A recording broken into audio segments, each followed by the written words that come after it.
to plug in. Okay, Pat. Well, you're recording now.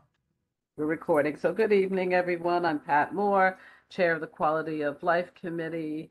Mariama James is the co-chair. We have Lucian Reynolds, our district manager, who's here. And our committee, the Quality of Life Committee, is here. So welcome, everyone.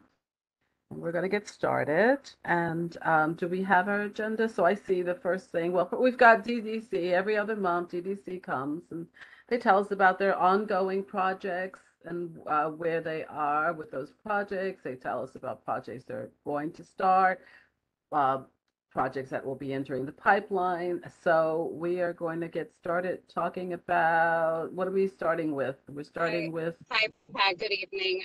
We do have DDC Construction Management, Bashir. He has Right. a visual he would like to share, if possible. Sure. Sure. Okay. Not sure if you take. Okay. Can you hear me? Yes, we hear you. Yes. Perfect. Hey, Bashir. Hi, how are you? Okay, how are you? Good. So what are we chatting about tonight? A couple of our projects. We will start with the active projects, then we will talk about our future projects coming in. Sure.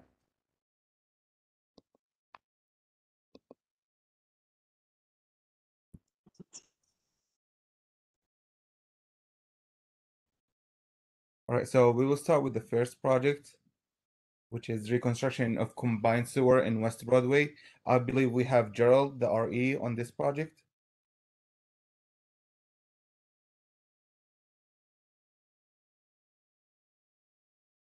Let me make sure I have Gerald moved over. Hold on. Gerald Estrella. Okay. Gerald, you can unmute now. Hello, can everyone hear me? Yes, we can. I can. Hi, good evening. Good evening, everyone. I'm Gerald Estrella. I'm the resident engineer for this project, the reconstruction of combined sewers in West Broadway. So our project overview, just I'll go through it because we have slides. But so our project is on West Broadway. It's from Thomas Street to Leonard Street. So I'm just going to go over the recent work. So the recent work, we have pictures here. So we've been doing a 12-inch water main replacement. This was done in the last 2 weeks. And this is on the east side of the block. So as far as this project is concerned, we have 4 different water mains that we're going to replace. Can you do a next slide, Bashir? So this is also a water main replacement. So the 12-inch water main replacement on the east side from from Leonard all the way to Thomas has been replaced. So that part of the project has been done. Can you do the next slide, Bashir? And then we also did a gas main layout. This was done maybe a month ago. This is just to remove any interferences that we would encounter when we were installing the other water main, the 20-inch water main replacement on the west side of the block. Can you go to the next slide, Bashir? So for this project, our original work, as you can see, I don't know if you can see the yellow lines, but it's usually, so on the west side of the block, which is up north between Thomas and Worth, our original work was to do combined sewer replacement. It's a 15-inch combined extra strength vitrified clay pipe.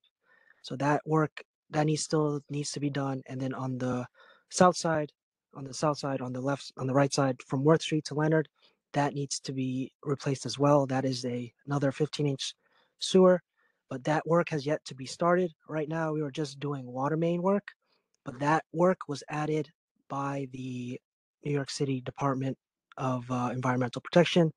As you can see, unanticipated work. So this is considered change order. So when we dug up the roadway to remove the trolley tracks to do the sewer work, we encountered all these water mains, but they are pretty old. I think the last dated installation of these water mains were from 1800. So we talked to DEP. They were eventually in the way of our sewer. So while we were doing the sewer, instead of coming back later at another date to replace these water mains, while we're here on the block, they decided to add this work to our project. So to the right side, it says 12-inch. So that the pictures earlier, that work has been completed. So in the middle of the block, we still have three more. We have two big water mains in the block. They're currently 20, but we're going to upgrade that to two 24 inches. And then on the left-hand side, you can see it says 20-inch, but right now that's a 12-inch water main. And we're going to upgrade that to a 20-inch water main. So for our current work schedule, we're looking to install the 20-inch water main, the one on the left-hand side. So we're going to try to do that in the next week or so. But then since Christmas break is coming up and depending on the weather on after New Year's, we're going to continue to do that work. So right now, our projected anticipated completion date is June of 2024. And this project just started this year around June. June 2022 was our start date for this project. So if there's any other questions for our project so far, I can answer them. If any of the community has concerns, I believe my project CCL is online as well. Her name is Amy. Does anyone have, let's see, are any hands up? I don't see any hands, so I think we can just go ahead. Okay. So the Thank you. completion date, anticipated completion date is June of 2024. Yes, that is correct. And that will be replacing both the sewer lines and the water main. Yes. Okay. Hi, this is Lucian. I have a question. Sure. Is everything worked out with 60 Hudson and the scaffolding? Oh, Right now, we've been in contact with 60 Hudson. So currently they still have their scaffolding up. We're not really at the point where we need to get to there, but we're gonna need access to that part soon. Our CCL Amy has been in contact with 60 Hudson. Right now they're saying that their work is complete, but they just need NYC DOB to approve to approve their whatever the work that was done. And then once that's been done, they could start removing scaffolding. But I assume we haven't reached out. I think the last we talked to them was a week ago. I don't assume they're going to be working during this holiday period. So we probably will reach back out to them probably after the holiday break to see where they're at. But right now it's still there. But right now we're still working on the water main. But once that water main work is done on the left side, we're going to need to get that scaffolding removed so we can start doing the sewer work, which is on the sidewalk underneath that scaffolding. Amy, I thank you so much for everything you're doing on this. Let me know if you want me to push on DOB in concert with you all to expedite their inspection and approval of the removal of the scaffolding and the sidewalk shed. I'm happy to do that. Sure. Thank you, Lucian. Yeah, to add to Gerald. So the last time I spoke to 60 Hudson's management was last week, and they encountered an issue with DOB's inspection because they were supposed to come out, inspect their facade work, and then they could get approval to remove the scaffolding. But unfortunately, I think DOB I don't know if it was rejected or it was rescheduled, but they are having some problem with that. But I will follow up with them. Before we break for Christmas to ask where they're at with DOB and if it comes to a point where we need some help with the DOB's inspection, I will reach back out to you, Lucian. Thank you so much for everything. Sure, we'll be standing by. All right. Has there been any complaints from any of the residents on Worth Street about this project? do we have residents attending? As far as we're concerned, we haven't received anything from Worth Street because our project is only on West Broadway, so that mostly is a commercial lot. So we have mostly businesses in the day. I believe our only residential that we would be affecting is by Leonard, but there's like a Starbucks on the corner. But right now they're not really affected by our work because they got a water feed from Leonard Street, which we're not touching. So in terms of residential, I believe no complaints so far. Okay. Well, The to add reason I ask is Actually, I have reason I something ask. to I'm add. sorry? Sorry, Yep. Sharon. I have something to Amy add. would know more specifically. So for Wall Street, there was the co-op, I believe, on Wall Street. That's directly across from 40 Worth. I forgot. the loft tenants. I forgot their address, but I successfully reached out to them and I told them they won't be affected by this project, which they're happy. There was the one time they were affected. It was when we did our first water shutdown to replace the 12-inch mains on the east side between Worth and Leonard. When we had to do that shutdown, we also had to shut down the Worth Street main for half a day. But they were notified, and I told them that when the water got turned back on by noon. But that was probably the only time they'll ever get affected by our work, since they're not located on West Broadway, and that was the only time in which we had to turn off the Worth Street water main as well. And for residents on West Broadway, there's one residential building that was affected by our water main work. They are the building at 173 West Broadway. I notified their building management. It was a little unfortunate that the building management didn't give their residents my information and my advisory on time, but in the end I successfully reached out to them, updated them on our plan, and worked out the issues with them. So that was fine, and since the water main work is complete on the east side, they will no longer be affected. And on the west side, there's the 34 Leonard building. For that building, their water main is connected to the main on Leonard Street, and our inspector went out to that building to conduct the inspection with their superintendent, so we confirmed that, and they will not be affected by our water main work on the west side, along with the retail strip, the Starbucks, the Dry Bar hair salon, and the Gloss Bar nail salon. They'll have water throughout the time when we replace the water main on the west side. Okay, thanks, Amy. I think just a little bit of context for you all. I know you are aware of the Worth Street reconstruction project. It took some time. There were a couple of kind of out of the blue kind of black swan events that happened there, as well as the oilostatic line. So the reason why I bring them up in Worth Street in particular is that a lot of those residents have been pretty worn down by a lot of work. So even though they may not be getting water shutoffs, just in terms of like disruption, they may be more sensitive to that than what is typical for people who live adjacent to a reconstruction project. So I just want you all to have that in mind, and have a little bit more pity on those residents in particular. No problem. Thank you. Sounds like you've been doing a great job. Thank you. Great, thank you. So we're finished with this then, right? Bashir and Gerald? So yes, so the first project, we're done with it. For our next project, reconstruction of Greenwich Street, I believe we have the CCO, Phil. Yes, can everyone hear me? Yes, hi. Hi, I'm Philip Stafford. I'm the liaison on the reconstruction of Greenwich Street. Try to be brief but comprehensive here, since it's kind of our 1-year update, I guess. So we got the notice to proceed last November. We started construction the first week of January, so we're getting close to 1 year on this. And our completion date is November 2024. Go to the next slide, Besher. Thank you.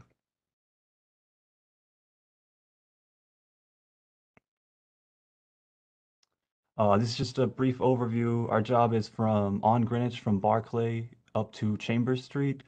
It's a total roadway reconstruction, so we're doing all of the infrastructure work underground first. The utilities are doing their work. We're bumping out the curb on the west side of Greenwich between Barclay and Murray, kind of in front of BNY Mellon Bank there. Restoration, we'll put all the street furniture, new signage, new pavement markings. We have about 1,000 feet of water main work. We haven't gotten into that yet, but we've started to look at it.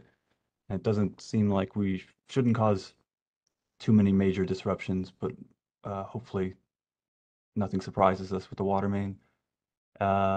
Catch basin work, all the drainage work. So far on the east side of Greenwich from Barclay to Murray, we've installed 8 new catch basins and most of the chute connections. So we've hopped to the west side of Greenwich Street and we're working our way up from Barclay to Murray Street with the catch basin work as well on that side. And as we work, Con Edison, ECS are making their kind of private utility upgrades as we're working. Next slide, please. So here's just some numbers of how we're doing so far. Time elapsed 34%, percentage complete 17%.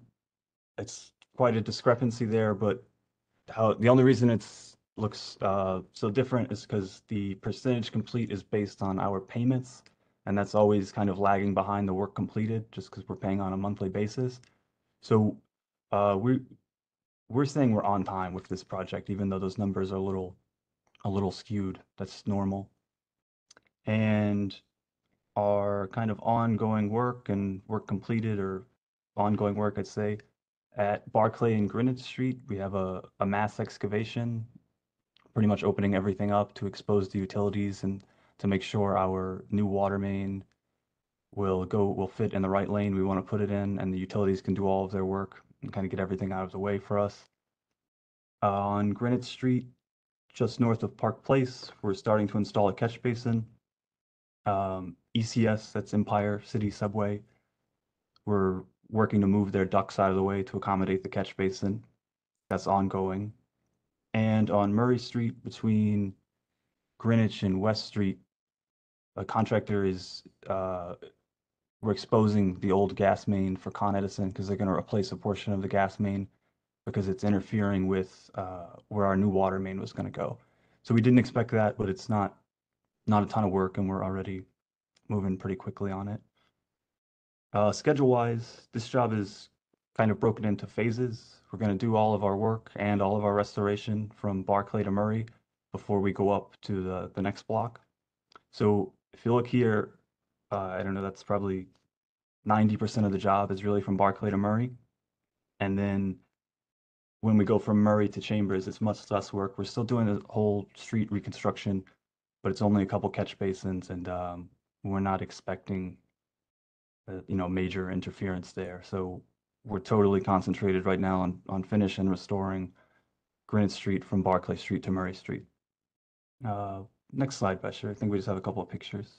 Yes. This is Greenwich and Barclay, that building there in the background, that's BMCC's Fitterman Hall that you can kind of see. So yeah, the mass excavation is very helpful, right? We can expose everything. The utilities can hop in and do their work. This is just a mix of Con Edison manhole we broke out, ECS ducts, and somewhere in there we're gonna put the 20-inch water main. So this is an ongoing thing. It's a little back and forth with the utilities, but by opening up, it's really helpful for us to have that large area excavated. And next slide, Besher. A couple more pictures. That's the same excavation there for World Trade Center 7 in the back. So you can see it's a pretty large excavation, and we have all the utilities in there. That's going to be ongoing work for a while. And on the right-hand side is just us expanding that excavation to, looks like, run some new ducts to a manhole, and the gas main is there as well. So we have a few spots we're working, so we're able to bounce around a little bit if we run into something. And like I said, we feel like we're on time right now. And if we do run into something, we have enough kind of float in the schedule to make some time up. And if anyone has any questions, I'll do my best to answer them tonight. Barclay is open though for traffic, right? Barclay Yeah. hasn't been completely closed off, yeah. No, Barclay is open for traffic. It's so the major traffic, what we've done is Greenwich from Barclay to Murray is one lane, but Barclay, the traffic, it's been flowing pretty well. Yeah, because I've walked by and seen it. Okay, great. I was going to ask you, there was an issue with the Mellon Bank. Lucian, what was that issue? I can't remember now. They were going to put up bollards or something? Bollards? Related to the larger Mellon Bank kind of saga, part of it was that the security bollard plan was not well received by the board, but was approved by DOT. Okay. So it didn't have anything to do with their excavation work. The bollard installation will take place during at some point during this project. But the timing of that and the where that goes into the phasing and how DDC hands that off to them or pauses to allow them to do that work is that's something that maybe Phil can help us with. Yeah, so we've been meeting with BNY Mellon Bank like every other week just to kind of touch base. They're pretty far off from starting any of their work. So I think it's going to come to the point where we could kind of get to our restoration work on their side. We plan to do that first. And ideally, they would kind of do the bollard work right behind us. There might be a point where we just temporarily restore the area and they come behind us and do the work. But we're definitely coordinating, so we're not going to do the curb twice or something like that. Right, right. So the water main right now is under their sidewalk, and we're bringing it into the street. And they'll bump out the curb, put their bollards in, and plaza or whatever they're calling it. Well, I'm sure you'll let us know if you end up having some conflict so we can get in there and try to help. Yeah, absolutely. And I mean, Lucian's been Negotiate. super helpful so far, and we haven't really had any issues. But I mean, their construction hasn't started, but they've been good to us so far. Okay, great. Thanks. That's good to hear. Thank you. Thank you. Anything else you'd like to tell us? No, I don't have any major update. We'll take the week off between Christmas and New Year's, and trying to maintain pedestrian safety, and traffic seems to be flowing, and we'll always try to correct something as quickly as we can if it comes up. We do have a question from Alice. Thanks, Pat, and thanks, Philip. I just had two questions. One, on the cover page of your presentation, just noticed that something about part of this was with covering private utilities. What does that consist of? Is this chicken? That's just That's what I anything. This is a joint bid job, so it just means Con Ed and ECS, any utility company. Since we're opening the street, they're going to come in and do their improvements as well, and they're paying for some of the work as well. Okay, and the other question is just, does any of this come under what the city describes as green infrastructure? In other words, is any part of this trying to, have a natural system that manages stormwater runoff at all? Or are these new catch basins, do they take into account, cloudburst rain related, climate centered sort of concerns or not? Maybe I wouldn't be the best to answer that question, but there is major drainage improvements that would help with stormwater as we increase the new catch basins, adding to the flow of the sewer. It's not necessarily green infrastructure and like a bioswale, but it is a major drainage improvement. And we're leaving the existing sewer and we're adding these new catch basins, which is kind of a lot of work to run the chute all the way across the street. So the bulk of our underground work is all drainage work. Thanks. That sounds good. Thank This is you. Dushyant. Yeah, to answer this question a little bit in detail, this is Dushyant Rajput, Deputy Director, Manhattan Construction. So DDC has a design unit. They also hired the private consultant to design the project. And the project, the designers, the survey team goes out and they survey and they design the project based on the current standards and requirement and based on the geography of that area. So all the recent requirements are being taken care of during the design phase. And based on that, the contract specifications and drawing are prepared to bid the project. Thank you. Thanks, Dushyant. Thank you. Alice, are you done? Thank you. Yes. Okay. Diane Stein, your hand up, down, up, down? Okay. It's still up. No question? Anyone else? Anyone from any residents? Do we have any residents online? Lucian? Sorry, I'm looking here. So if you're an attendee and you have a question, you have to raise your hand. Depending on whether you're on the computer or the phone, there's a couple different ways to get to that point, but that's what we're looking for for public comment or questions. All right, in the meantime, we can. Sorry, in the background, that's my heat, believe it or not. In the meantime, can we move on then to the next project? Sure. So our next project will be the reconstruction of Front Street. And I believe we have Amelia from Front Street.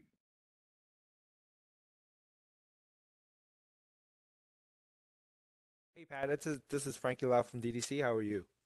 Hey Frankie, how are ya? Good, good. How's Hey, everything with Frankie. you? Hey Good. Lucian. Always I fun. think it was no, it's good to hear. I mean, hope everybody's having good holidays. I think my resident engineer Howie Dang is on. Howie, are you on? Are we going once, going twice? Okay, guess you get me. We love So, having Oh, I you. just got Howie. I just pulled Howie over. okay, Howie, you can okay, unmute yourself now.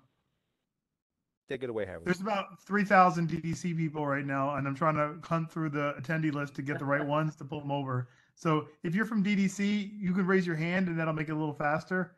But I'm hunting and pecking at this point. Hey, how are you with us? Yes. Can you hear me? Hi. Welcome. Hello? Yes, we can. Okay. So we're doing Front Street, right? Yes. Okie dokie. Take it away. Hi, this is Howie Dang. I'm the resident engineer for reconstruction of Front Street. Our NTP was October of 2019. Our original completion day was June of this year, but we had a time extension until October of 2023. So our project is a reconstruction of Front Street, 6 blocks from Old Slip all the way to John Street. We'll be doing curb and sidewalk, pedestrian ramps, catch basin and chutes, a couple of hydrants, street line traffic signal at Maiden Lane. Also, this is joint bid project, so we've had Con Ed doing their capital work, which they completed last year. And we also have ECS and Spectrum as partners under JB 1.0. Also, at the end, we'll be doing some street signs and some tree removal and planting as well. Next slide, please, Fisher.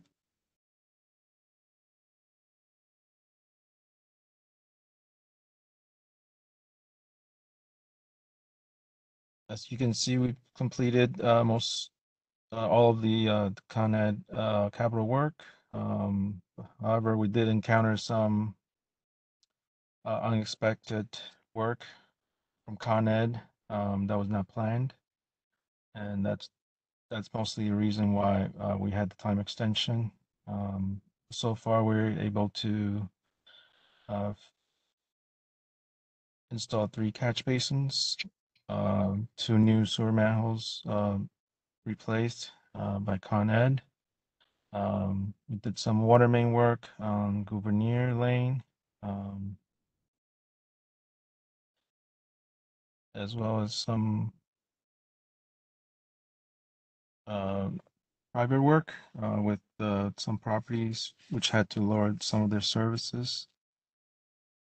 So far, right now we're on the trolley removal operation. So we've completed the first 2.5 blocks. It's been a little bit slow going because as we're going, we're discovering a lot of shallow utilities, and we're trying to get the utility companies to move them out of the way. So as much as possible. So when it comes time to do the roadway, we could have a completely clean slate. Next slide, please, Special.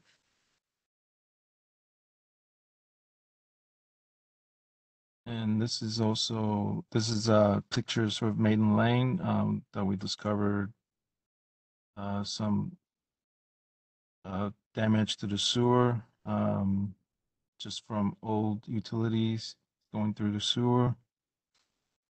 So that's some of the unexpected work that we've found so far.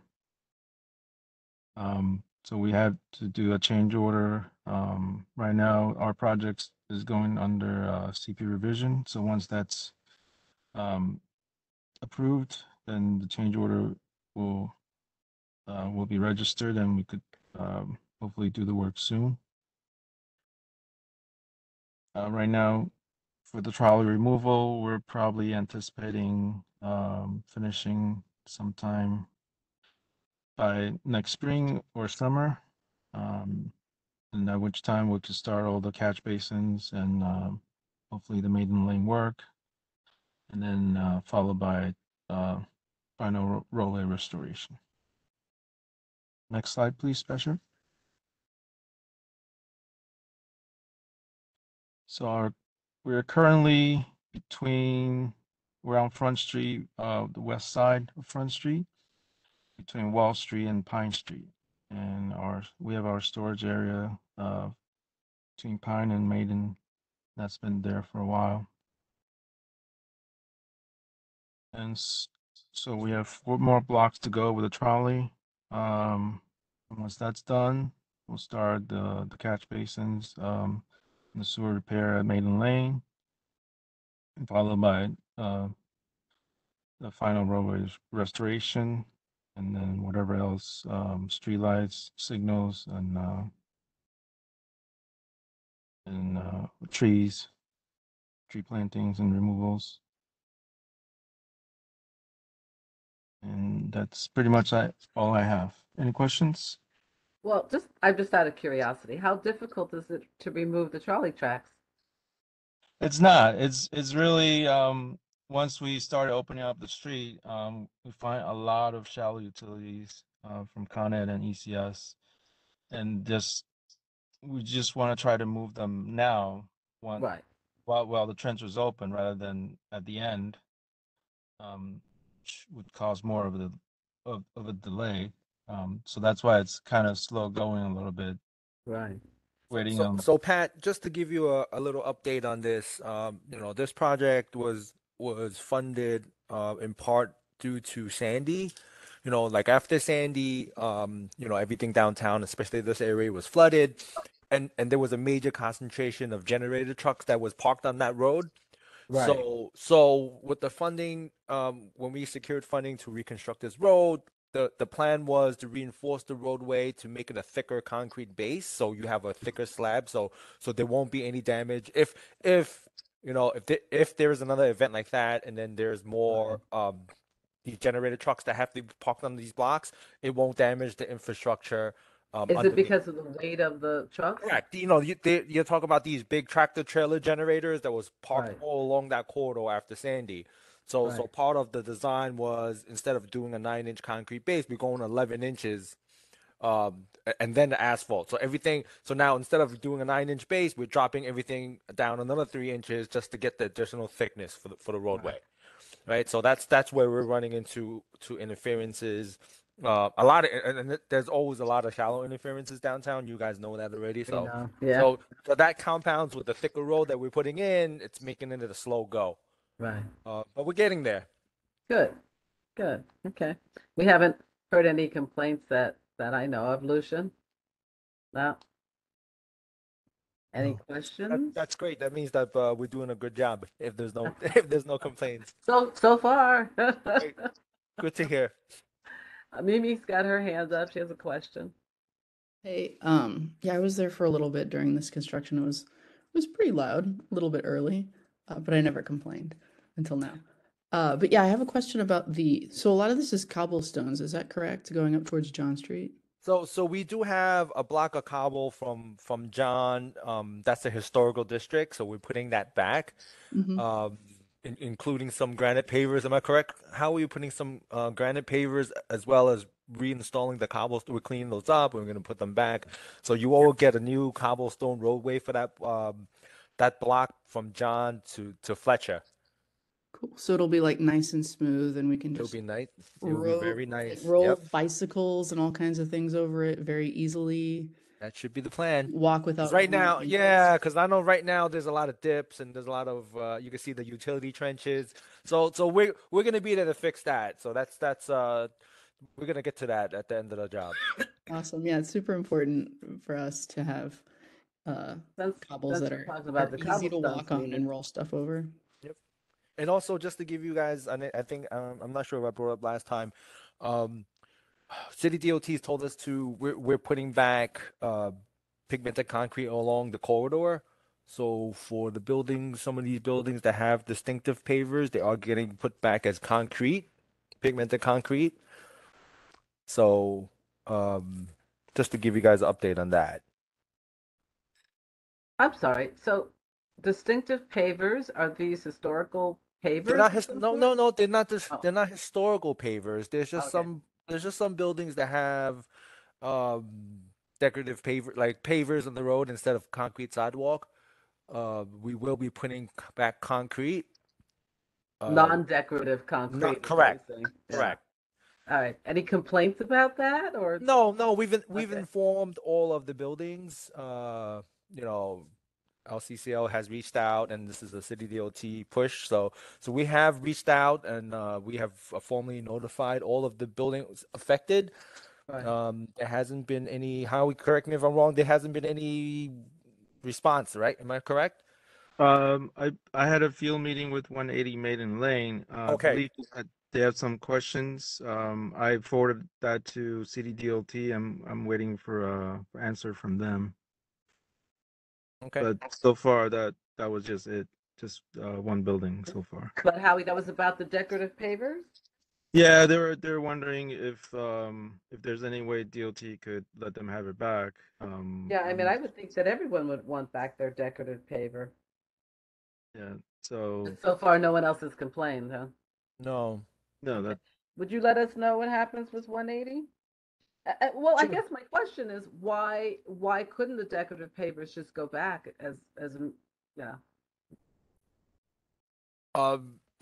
This is a city DOT call, and from my understanding, a lot of those paver, there's no revocable consent taken, so there was no approval from city DOT to Right. put those in the first place.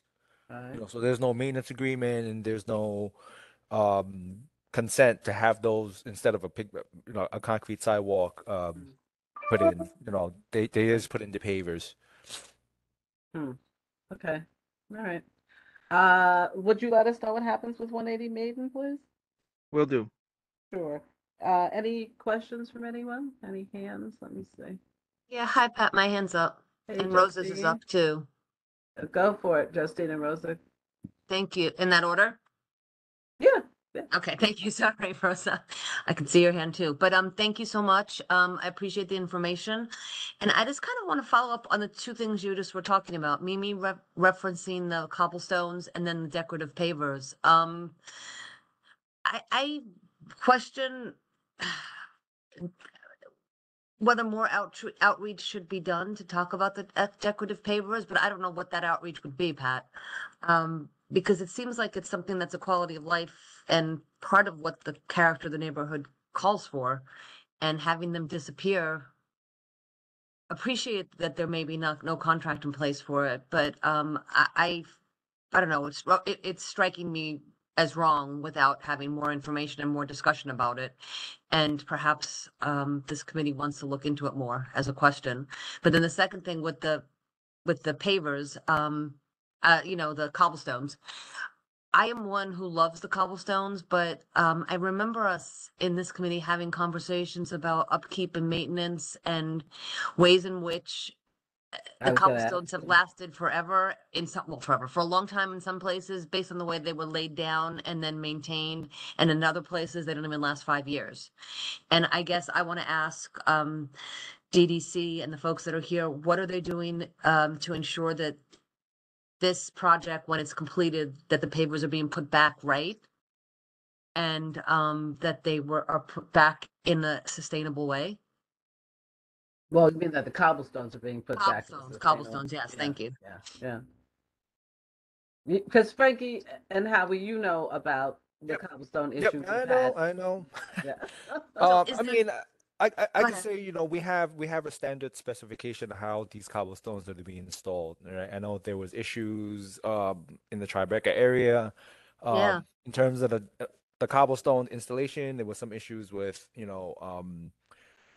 I guess there was work done after the fact, leading to failure. So, and I think there was a presentation by City DOT, and I think it's a group effort. City DOT would have to do a better enforcement issue. And our enforcement, we would make sure that our contractor, abides by the spec that's written on how the cobblestones will be installed, and to make sure that you guys are gonna get the work done right, right? So there's no issues in terms of quality after we're done. I'm sorry, Frankie, but it's a little bit more than that too. Yeah. The problem is that when the cobblestones were installed, there was like a 1-year guarantee or warranty. And so by the time the work became evident that the work was substandard, the warranty had already expired and there was no way to get the company to come back and reinstall or fix their work. So I guess what we're asking is, number one, is there going to be a longer warranty? Yep.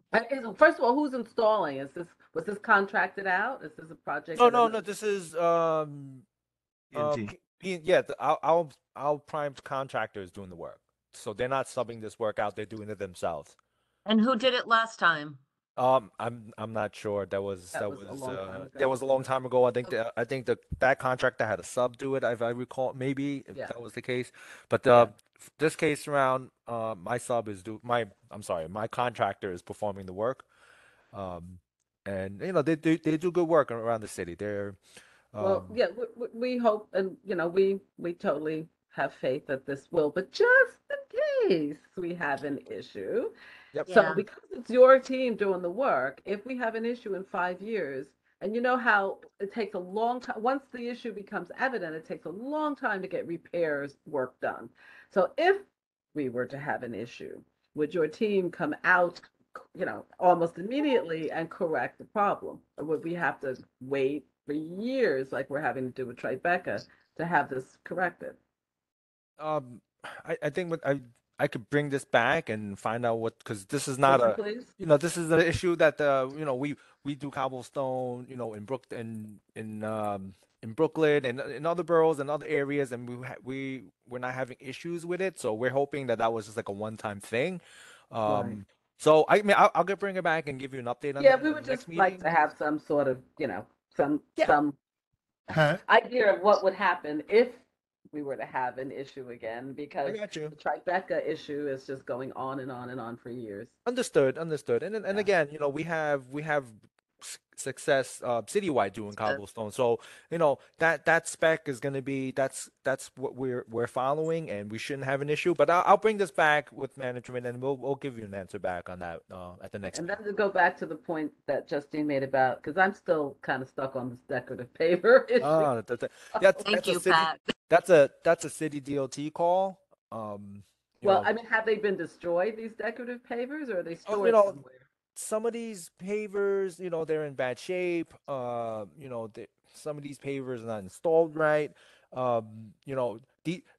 These areas were not even in my contract. These were all added. So this is actually additional scope added to my contract to remove and to replace with pigmented concrete.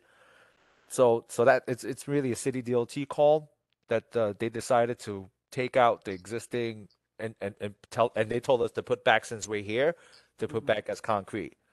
And you said pigmented concrete, so Correct. it's what, a pinkish color or something? No, it's the landmark gray. It's the Lower Manhattan Right. standard landmark gray. So it'll be uniform all along the corridor. That's the Mhm. plan. And back to the new pavers on the cobblestone street. Are these pavers are going to allow people who have wheelchairs and bicycles, and are these those kinds of pavers that are smooth and so wheeled vehicles can go across them No, easily? we're rehabbing the pavers, correct, and resetting. The pavers for the crosswalks. I'll bring Yes. rehab. The Oh, roadway would be cobblestones. Right, but the pavers are going to be nice and smooth pavers. I think this is part of what So, Mimi was yeah. asking. So how are we saying? So at the crosswalks, we're putting in granite pavers, right? And in the roadway proper, we're rehabbing and reinstalling the cobblestones. Right. in other words, Providing the they're not granite damaged. pavers are smooth and Correct. permit Frankie, strollers and other wheeled I vehicles to don't pass. think we have a bike lane on a front street, correct? No, not bike lane, but we Yeah, have so So generally, the like when there crosswalk. is a bike lane, like recently completed project, the reconstruction of Westry Street between Hudson and Warwick Street. So we had in a plan the bike lane, and that's why we put the smooth pavers, Right. We have the that. cobblestone. We So have that. unfortunately, Front Street doesn't have it, so will be only cobblestone in No, in we the lower have portion. Dushan, we have granite pavers in the crosswalks. Crosswalk, that's true. Right. But The but crosswalks, I mean. slate for That's what I almost meant. 4 feet wide. Those are Yeah. the smooth pavers for bike lane. And then Okay, we have a great. strip. Howie, we have a strip running down the middle of the street. Am I correct? Correct. So we do have the smooth pavers at the crosswalks, and then we have a strip running down the middle of the road, kind of dividing in half, and you still have the cobbles on each side. Okay, so my question is, the strip running down the middle, does Front Street go in two directions? One way. It's just one way. So why is there a smooth strip down the middle of the road? It's a narrow street. It's not a super wide street. Right. I think it's just more, again, it's just to provide a smoother surface in case, we have the riders riding down the block, because we're not supposed to be riding by bicycles in the sidewalk. Right, but I mean, it's just out of curiosity. Yeah, It's that's down the the middle. that's It's the down the middle design. of the street. In New That's just the York, design. if there's not a bicycle facility, bikes are told to take the lane. If it's a one, like for example, in like a one travel lane street. Correct. So, but one thing I just want to put out there for you all, when you're done with the cobblestone street, everything's set, the mortar's in, and you're complete with the street, let us know, because we're not engineers, we're not, but I think one thing, just from what we heard with the Tribeca Street, is it was evident at the completion of the project, within a couple of months, that there was something off. Once you've certified it as complete and the clock starts, that whereby you, if there was some sort of quality control issue that was identified, you would be able to claw back either the money or force them to redo the street again. We'll just want to start keeping an eye on it. That way we can report it to DDC, so you all can, claw back or force them to redo it, or tell DOT or whoever is responsible at that point, with those baked in protections.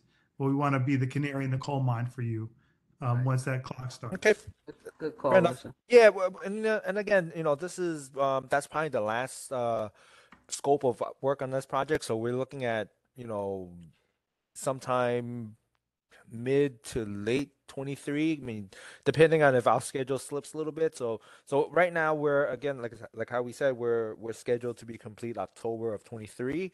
That could slip a little bit, a few months. So if that slips, then we're gonna push that sidewalk work and that cobblestone street work down the line too. So Yeah, 'cause you can't but do it we'll in the definitely give winter. you guys an update, when we're gonna start that, when we Right. get close, when we're gonna start. So we'll keep everybody in the loop with that. Great, thank you. Justine, are you done? That's it, I Justine? am done. Thank you so much. Thank you. That was Appreciate it. good. Thank you We, all. we double teamed them there. Yeah. See if Rosa's Rosa? gonna triple team them. Rosa? Thank you. No, my question is completely different. I was wondering, hi, Frankie. Sorry. Hi, everybody. I jumped right into it. I was wondering what happens to the old trolley tracks once they are removed? We haven't found much in terms of complete sets of tracks. We found a few components here and there, but nothing close to a complete set, right? So we found, a yoke here, a beam here, but not like a whole set running down the middle of the road, that we anticipated. So, when we do find something like that, I guess we'll let somebody.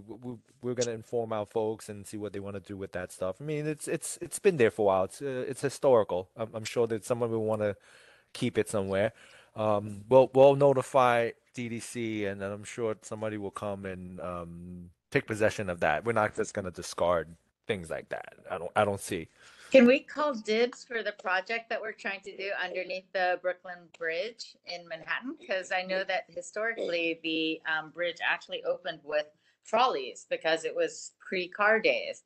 And so it might be a fun little urban element that we could have on the project. Okay, we can let TDC know if again if we find something we'll let TDC know and we'll inform them of your request and then we could go from there. Awesome. Thank you very much. Right. Great, Rosa.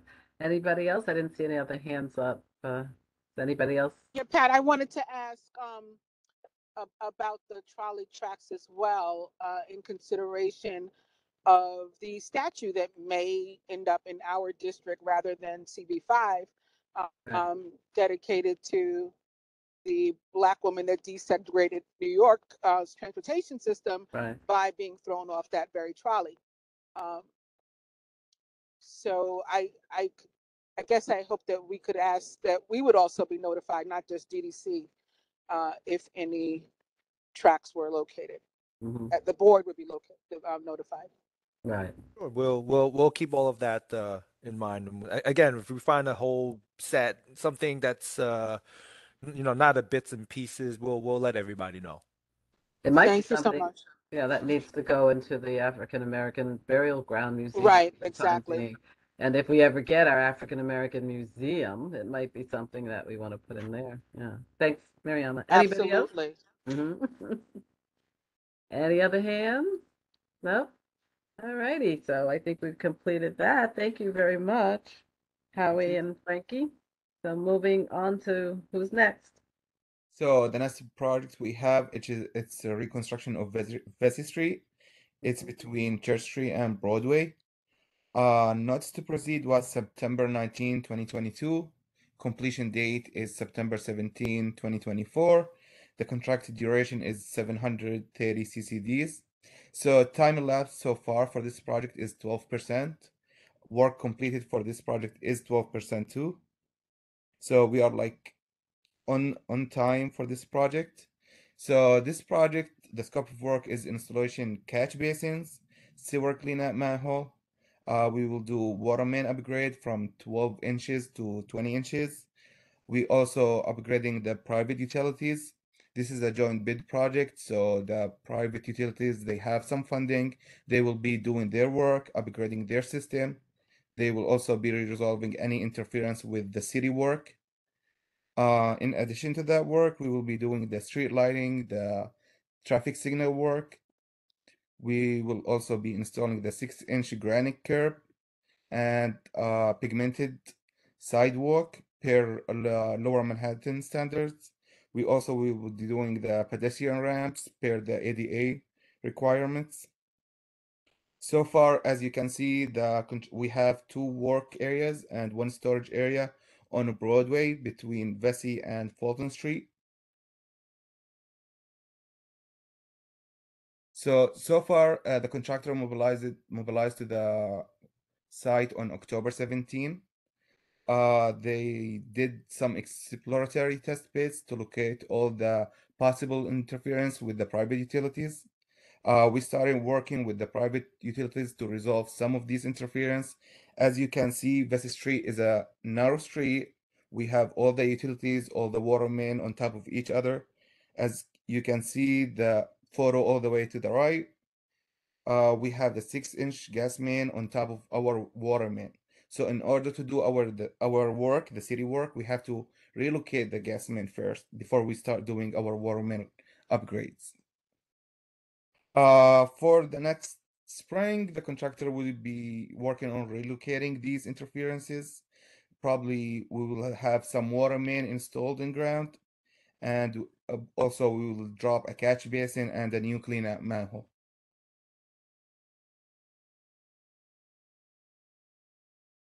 And I believe that's it for reconstruction of Vesey Street. So if you have any question, any comments. Great. Whose hand is up? Is there someone's hand up? Mariama, is that you? I don't You're think she ever muted. took it down. Oh, did you not put it down? Okay. Yeah. Anyone else have their hand up? No? Lucian, do you have yours up? Oh, I do. I'm sorry. No, did you have something you wanted No, to tell I us? don't. No. And Mariama, your hand is still up. All right. I So. couldn't find the hand lowering thing. Okay, so we'll just know that it's up. Okay. So Bashir, that's it then, Gotcha. right? Since we don't have anything, I will add some stuff from the community. Multiple businesses reached out to us because they got affected because we took like 2 lanes of Vesey Street and we are maintaining 12 feet lane. We've been working with them to do all kind of directing all the tourists where the businesses are. Our flaggers are always on the site. We were able to install like small signs for the businesses just to say like they are open and how pedestrian can get directions to these businesses. Were these like the barbershop and the Oh no, we have a boxing ring, we have a pizzeria and a deli and a gift shop, and Oh. I believe a smoke shop. Yes. Huh, okay, good. Yes. So are they satisfied that they got some signage to say they're open? They are happy. We've been working Okay. with them. We couldn't approve all the sign they asked for because for safety issues. Right. So we were able to give them whatever we can approve. Okay, good. And I'm sure you're in constant contact with them and they Yes, know our CCL on the project, Laura, she's been doing a great job. Great. She's not with us tonight. She got COVID 2 days ago. Oh no. Yes, and we've been in quarantine because we share the same office. Oh no, sorry Yes. guys. Oh no. One more thing I can add, we have the building on 30 Vesey Street. They had some facade work to do. They got some violation from DOP. So we coordinate with them. They have their scaffolding up already. We were able to manage and coordinate between the two contractors. We also worked with the contractor that's doing the CVS on the corner of Vesey and Broadway. They reached us. Yes. Oh yes, yes, yes. Uh-huh. Yes, they reached us. They reached to us multiple times to help them coordinate their deliveries, their work, and we were able to coordinate both work. Great, fantastic. Fantastic. Sorry about that noise. Great. Okay, anything else you want to tell us? That's it. Okay, thanks. Next project. Really quick, Pat, I just put the link in the chat for everyone. The federal government is once again offering free COVID test kits by mail. So click on the link, put your address in at USPS.com, and they'll send you a 4-pack to every mailing address for free. So that's just a PSA from the board to everyone in the meeting. Also stand by for the link for the attendance sheet. Everyone in this meeting, there's many people, attendees, government, residents of the community, members, everyone, please sign the attendance sheet when you see it come up in the chat. That's everybody. Thank you. Thank you for that public announcement. Lucian, can you confirm that I already signed? I'll take a look right now, Mitch, and I'll chat you. Thank you, because I usually try to do it before. Okay. On the link that Lucy sends. Next project, please. So Pat, I'll speak for this job. Which one is the Nassau Street. This is the reconstruction of Nassau Street. Okay, great. We finally have a start date. We finally have this contract registered. We're looking at construction start about end of January. I'm sorry, I need to pull up a calendar real quick. January 30th as the construction start date. I mean, that doesn't mean they're going to put a shovel in the ground exactly around that date, but in and around that date, end of January, you probably should have see, snow. yeah, you might see some movement. They're gonna start looking for a field office, and they might start doing test pits, minimal work in the beginning, because of the weather. But you should see some kind of presence along the Nassau corridor. They haven't. The contractor has. We're gonna put together the pre-construction meeting. They haven't relayed to us which side they're gonna work on. They'll tell us if they're gonna work from Maiden South or they're gonna work from Pine North. That's their means and methods. That's up to them. Once we find out, we could let you know maybe at the next meeting. Well, I'm sure before you even is Rosa still here? Is Rosa here? Yes, I sure am. Okay, so go ahead. Go ahead, Rosa. I want to know everything because I literally live at Pine and Nassau. Okay. And we're gonna have a So lot of people who are very interested. correct. And then I spoke to Lucian. This had to be months, or even before the pandemic. I know he had expressed that there was a lot of concerns from stakeholders of this job. This job is a roadway reconstruction job. It's not a lot of catch basins going in. We have about 5 or 6. But there's a lot of we anticipate a lot of utility interference. You're getting new sidewalks, new curb sidewalks, new roadway, upgrading your utility facilities along this corridor. So, I mean, we understand it's a tight block. There are, it's going to be a little tough going. I'm sorry. A little tough going on that on this job. Especially that turn off of Pine. I know that was always our concern. Turning That's a if you're big going, yeah, if you're going up traffic. Pine and yeah, if you're trying to Yeah. swing that turn up Nassau, it's gonna be a tight turn. So our plans as of right now, the way it's designed, we're not closing that intersection, but we're working half of the quadrant at a time. Right. I mean, because streets going west are very few. Correct.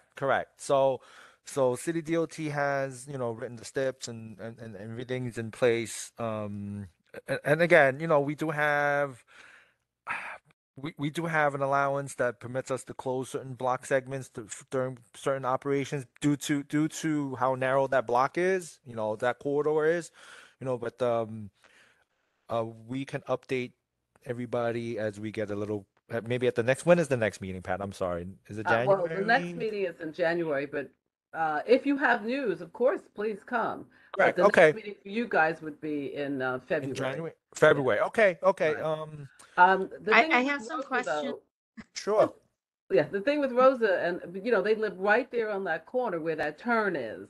And so, number one, people have kids, people need deliveries, they need to have taxi cabs, so they're building, they really need to be made aware if there's going to be street closures, Correct. unlike And my block. yeah, and we put together good teams, we're gonna have good CCLs on that job, and everybody's gonna get notices, and we're not just gonna go there and close the roadway. You know Right. how we're not gonna do that to you guys. Right. Pat.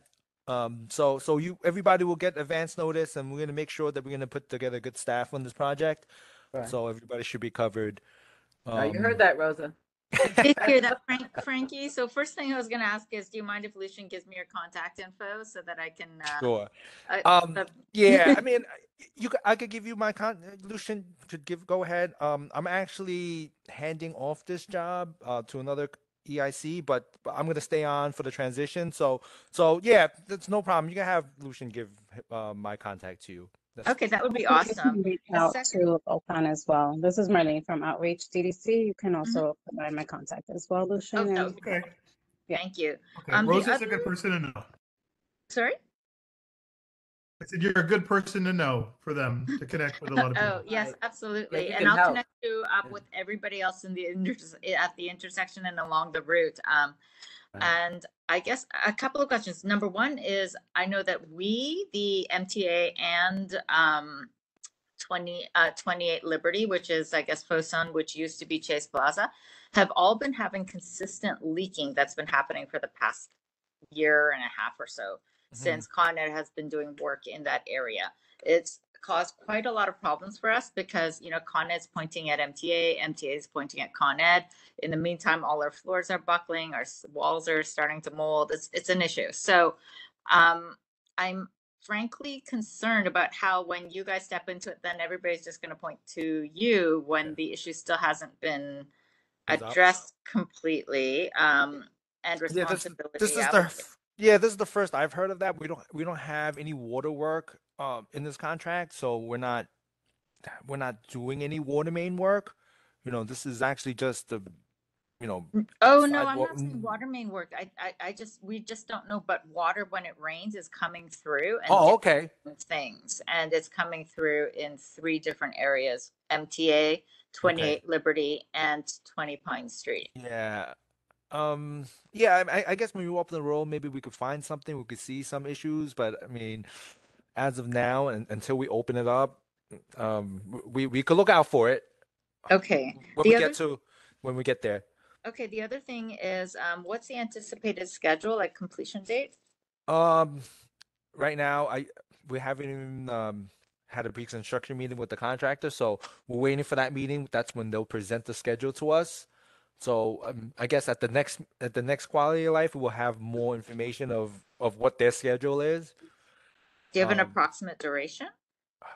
I believe this is a 2-year contract. That's correct. 2 years, Frankie. 2 years, right? Okay, yeah. Yes, So 2 it's, years. Okay. it's a 2-year contract. So January of 25 is, I guess, the anticipated completion date as of now. You know, depending on how it goes, but if it's 2 years from start date, so in the end of January 25 is should be the end date. And then this is a little bit of a weird question, but how do we deal with things like the mountain of garbage that our residents generate? Like in terms of typically that goes along Pine Street. We also have a FedEx Yes. There's FedEx retail. stations. Yeah, they have the trucks always parked up. They have with the ramp. Yes. Yes, I know that's always been that's been an issue for years on the garbage piling up with the FedExes. Yes. So depending on what the construction setup would be, I think the construction team would be able to work out. You know, they should be able to make sure that your garbage is I guess not boxed out. You know, it all depends on the construction and what they're doing at a certain duration and certain time. So we would get a better sense of when the contractor presents a schedule. So but you know, that's all along what the CCLs do. You know, before Yeah. they start, they do reach out and they do introduce themselves and get the building contacts. So and they do keep a constant contact. So don't worry about, you know, you shouldn't worry about we're just gonna come in and shut everybody out. No, they will be in Frankie, constant contact all the whole time. Yes, yeah, Marlene. if I may, the CCL will also coordinate with DSNY, Department of Sanitation, and they normally set up a location where garbage is picked up. It's usually at the corners, and they'll designate those as pickup locations. They let the residents, the landlords know that that's where they should place their garbage before pickup time. So it's all, you know, coordinated as much as possible around the perimeter of the work. So Okay, it will be wonderful. coordinated, and also the CCL, the liaison will provide notices to Okay, all I affected. think And it would then, be Rosa, super you if know, we if there's have a an sidewalk issue. or something. Sorry? Oh, I was saying, Rosa, and if there's an issue, they come every other month. So, you know. Right. Yeah. Okay. Yes. Yeah, Excellent. And you'll Thank have a you so liaison, much. you'll have their contact. You can always reach out with any Okay. questions or concerns. Thank you very much. Sure. Great, thanks. Anyone else? Questions? I don't see any other hands. Okay, so I think we're finished, right, with all those projects? We still have one more One future project project. remaining. Which one is the last one? Yeah, this is the reconstruction of Trinity Place. Four blocks in this in this project from Cedar to Morris, and contract duration 4 years. I'm sorry, Cedar to where? From Cedar to Morris Street. Okay, Cedar to Morris. to Morris. The 4 Mhm. blocks around the anticipated construction start maybe late summer next year, and duration is about 4 years. And here the typical reconstruction replacement from curb to curb, the replacement of the curb, sidewalk, ramp, catch basin, as usual, some water main work. Very little water main work over here, the traffic signals and private utility upgrade relocations, and wayfinding signs, city benches, tree removal and pruning. So the only update at this time is the estimates are being reviewed by DDC law and will be bid very soon, and hopefully construction sometime late summer next year. So we will update you more in the next meeting in February. Yeah, that's my territory, so. Yes, yeah. But you're gonna be dealing with Trinity Church, and you're gonna be dealing with the new Right. school, and School, so. yes. And you'll Right. be dealing with me. Sure. But that's okay. It'll be great, right? This project Yeah. will go smoothly. Okay. Fantastic. Thank you so much. So yeah, anybody has any questions regarding this project or any other construction related to DDC? Rosa's got her hand up again. Go for it, Thank Rosa. you. So I actually have some questions related to the school that just relocated there because we have significant issues with street safety and the speed of buses and vehicles traveling along that street as they turn off, as well as the lack of lights. So I'm wondering if you could please coordinate with the principal at PS 150 and they just make sure that he's up to date and included in the conversation because we're working through a lot of kinks and street safety is absolutely a really big one. Hi, Yeah. this is Marlene from DDC Outreach again. We have been in touch with, I think his name is Nico. Oh, sorry, you're going in and out. Yeah, something happened, Marlene. We can't hear you. Sorry, do you hear me better now? No, you were better before. Better before, okay. Have been in touch with the principal there. We did meet on site alongside Ocean and DDC and DOT to review some requests that were made, and those were evaluated by DOT. This project is still in design, but they are going to incorporate some pedestrian safety improvements into that. These will be provided to CB1. We couldn't really hear, but I'm assuming that you're saying that you've already reached out to 150 and the principal. Yes. Yeah. and Yes, that we they- have. Okay. And since the project has. In touch. Nico, we had an on-site meeting with Nico. Nico made it clear when the best time would be for DDC to do the work on Trinity Place when school is not in session. Also, he talked about some of the after-school programs that would be going on. So they got in depth a little bit, but we'll certainly circle back once the contractor's on board. That way we can have another meeting and they can work even more closely with Yeah, Nico. because The other thing is the office wrote a letter along with Councilmember Marte and Borough President Levine asking for DDC to look for a way, whether by a raised crossing or any other way, to establish another crosswalk on the north side of Edgar Street across Trinity Place. They wrote us back. Actually, Luis Sanchez wrote us back saying that they really tried to look at how they could do it. The raised crosswalk is not feasible. There's some MTA grates on the east side of Trinity Place that are preventing them from establishing a ramp and being able to put in a crossing signal pole. So what our next step is to appeal to the MTA for them to close however many subway grates is necessary to allow DDC or DOT to insert a ramp and then a crossing signal, and that would allow them to stripe a crosswalk across Trinity Place north of Edgar Street, where most of the parents who are dropping off students are crossing quite dangerously right now. So that's our next step. So Okay. we'll be reaching out to our elected officials office for their support on that, but we're drafting that letter now. Yeah, I'd like to have a conversation with you about that. The other thing is, you said you reached out to Luis Sanchez. Luis Sanchez actually wrote the response from DDC to our letter asking thought- them. Oh, so he hasn't retired. No, he's just at DDC now. Oh, okay, fantastic. All right. It was nice to hear from him. Yeah. When you speak to him, tell him I said hi. Okay. So this project isn't starting until late summer, so we've got a couple of months. So we will. But one other thing is, so for Marlene and Maria, I do want to reach out to you and talk to you about putting together a meeting also with Trinity Church. They're a large Sure. stakeholder, and we want to make sure that they can give you some input as well. I think it'll be really good to have that incorporated into your plan as well. Yeah, and there are Sure, all kinds of and residents living along that. Well, that building is a residential building, so won't they have all these residents living in the building that is housing the school? If they ever finish it. Well, I saw that the Rector Street.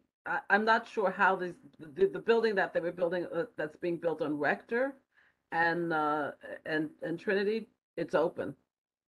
That's another conversation. Again, the project isn't starting until the end of the summer, so we can do a walk around and have a chat. Sure. Okay. Anybody else with questions? That's it. All right. So thank you, everyone. I don't think there are any other projects, right? Yeah, that's all.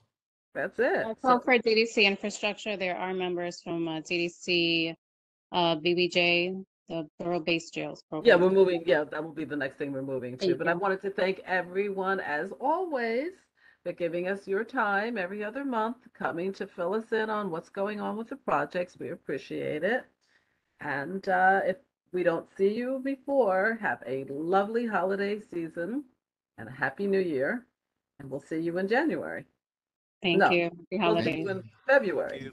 Thank Thank you. you. Thank you. All right, so we're going to move on now to, yes, we're moving on to the borough-based jail. Hey everybody, this is Lauren Messier. I'll be leading our Lauren. tonight. Hi. Before I get going, Pat or Lucian, would you mind moving a couple other folks over to the participants list from our group? America and Nina, if you guys could maybe raise your hands so they see you in the attendee list. Thanks. And if there's anyone else, I don't think there's anybody else from our group that needs to be moved over. Actually, I assume that America's handling the questions for MockJ, but if you want to be able to unmute to speak during Q&A, you can raise your hand. So, and anybody else from the team, go ahead if I missed you. All right, let me share my screen and we'll get the presentation going.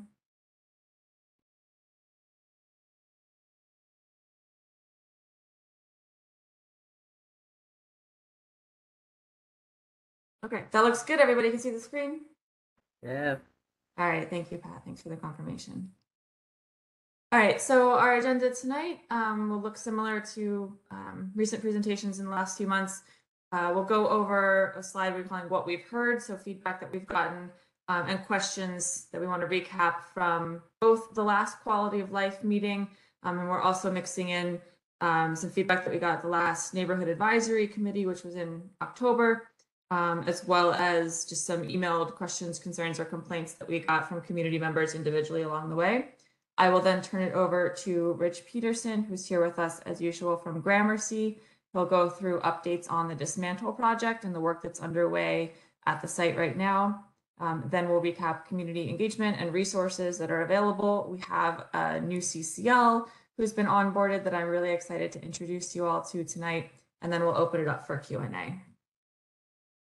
In terms of things we've been hearing from both this committee, the Neighborhood Advisory Committee, and individual community members, the first two we actually did maybe included in recent presentations. So we got a request last time for updates on the citywide emergency protocols. And I think at the last Quality of Life Committee meeting, we had someone, Ira attended from NYC Emergency Management and presented this info. So we're refreshing it here tonight for anyone who wasn't at our last meeting.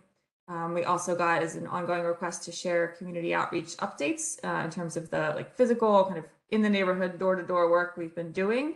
And since we have a new CCL here tonight, she'll be letting you know what she's been doing since she came on board. We also heard a request to add a doorbell and kind of increase the visibility of the CCL in the office. So the office, for those of you who haven't stopped by, our storefront at 110 Walker Street, it is a glass storefront, so folks you can see in. Nikita's been sitting up closer to the front. We do keep the front door locked for security purposes most of the time during the day, but we're installing a doorbell there. And Nikita, our CCL, has also suggested on slide 17 when we get there, we've listed out some what we're calling preferred office hours.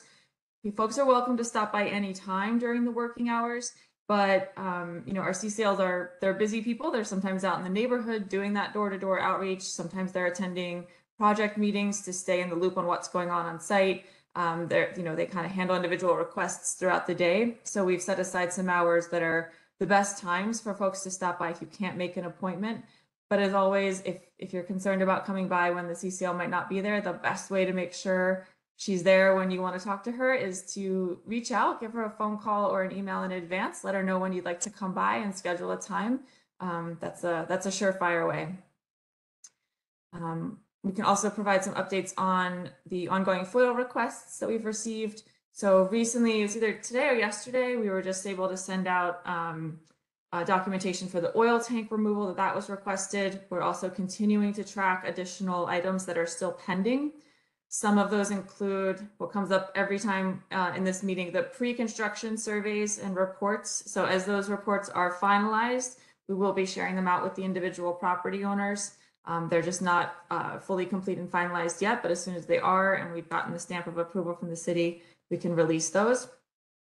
We also have the HABs, the Historic American Building Survey, that's still in progress and underway, as is the letter mediation report and the baseline air quality monitoring report. So again, as these documents are finalized and approved, we can share those with the DDC FOIL team, and then they can do what they need to do to process those and get them out to everybody here or to the community board.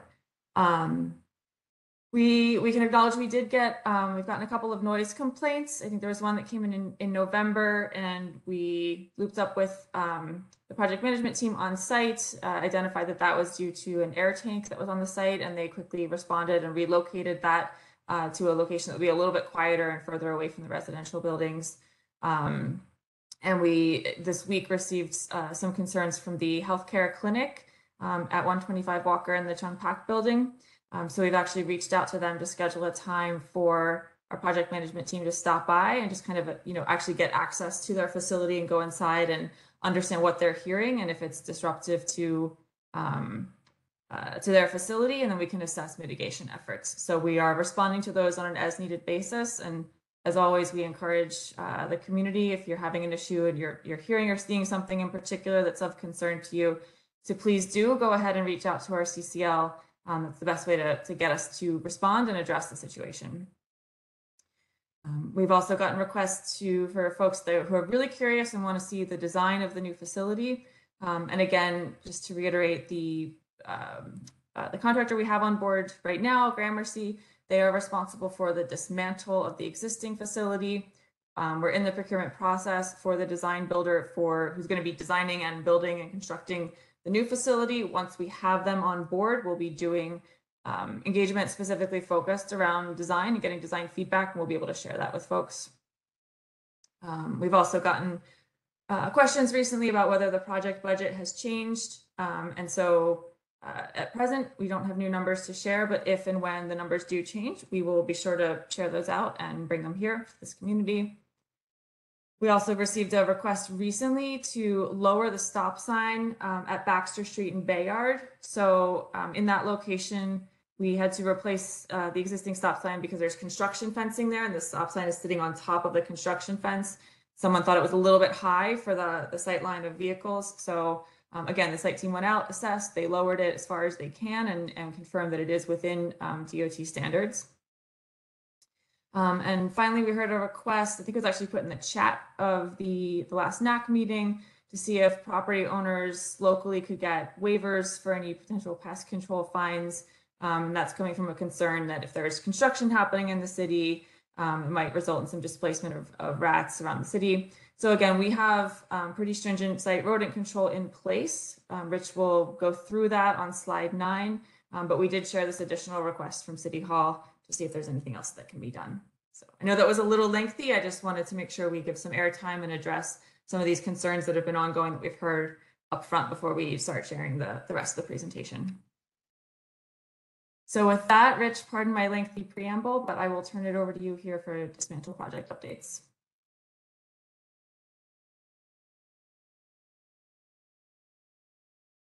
Good evening, everybody. My name is Rich Peterson. I am the project manager from Gramercy Group, and I'm here to walk you through some updates since our last meeting.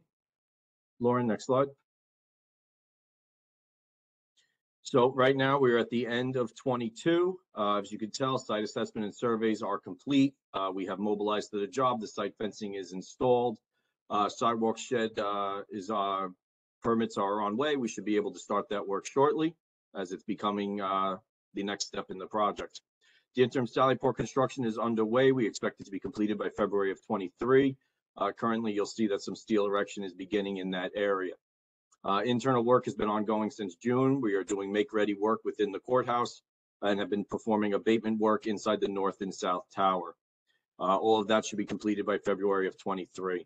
Dismantle work is going to begin by the end of this month, early 23, and continue until April of 24. Next slide. Right now, this is the current site layout that you see if you wander out down Center Baxter area by the job site. As you can tell on Baxter Street, fencing is closing the curb line from Walker heading southbound. Our construction fence runs along Baxter Street, where you run into the new stop sign and new crosswalk just south of Bayard. Access is still being granted through the White Street from Baxter Street for the Bail Payment Center. On Center Street, the sidewalk fence starts just south of Walker Street and runs to the South Tower existing Sallyport on Center Street, and then there is another set of fencing where the new Sallyport is being built. Sidewalk sheds are coming to the project shortly, and those are indicated here on the blue hatched along the sidewalk. Once the Sallyport is complete and we move into the full dismantlement, you will see that the site will be modified on the southern end of the job site. The South Tower will be completely enclosed by Bayard Street, and the South Tower on Center Street will now have additional sidewalk shed and fencing closing off the existing Sallyport.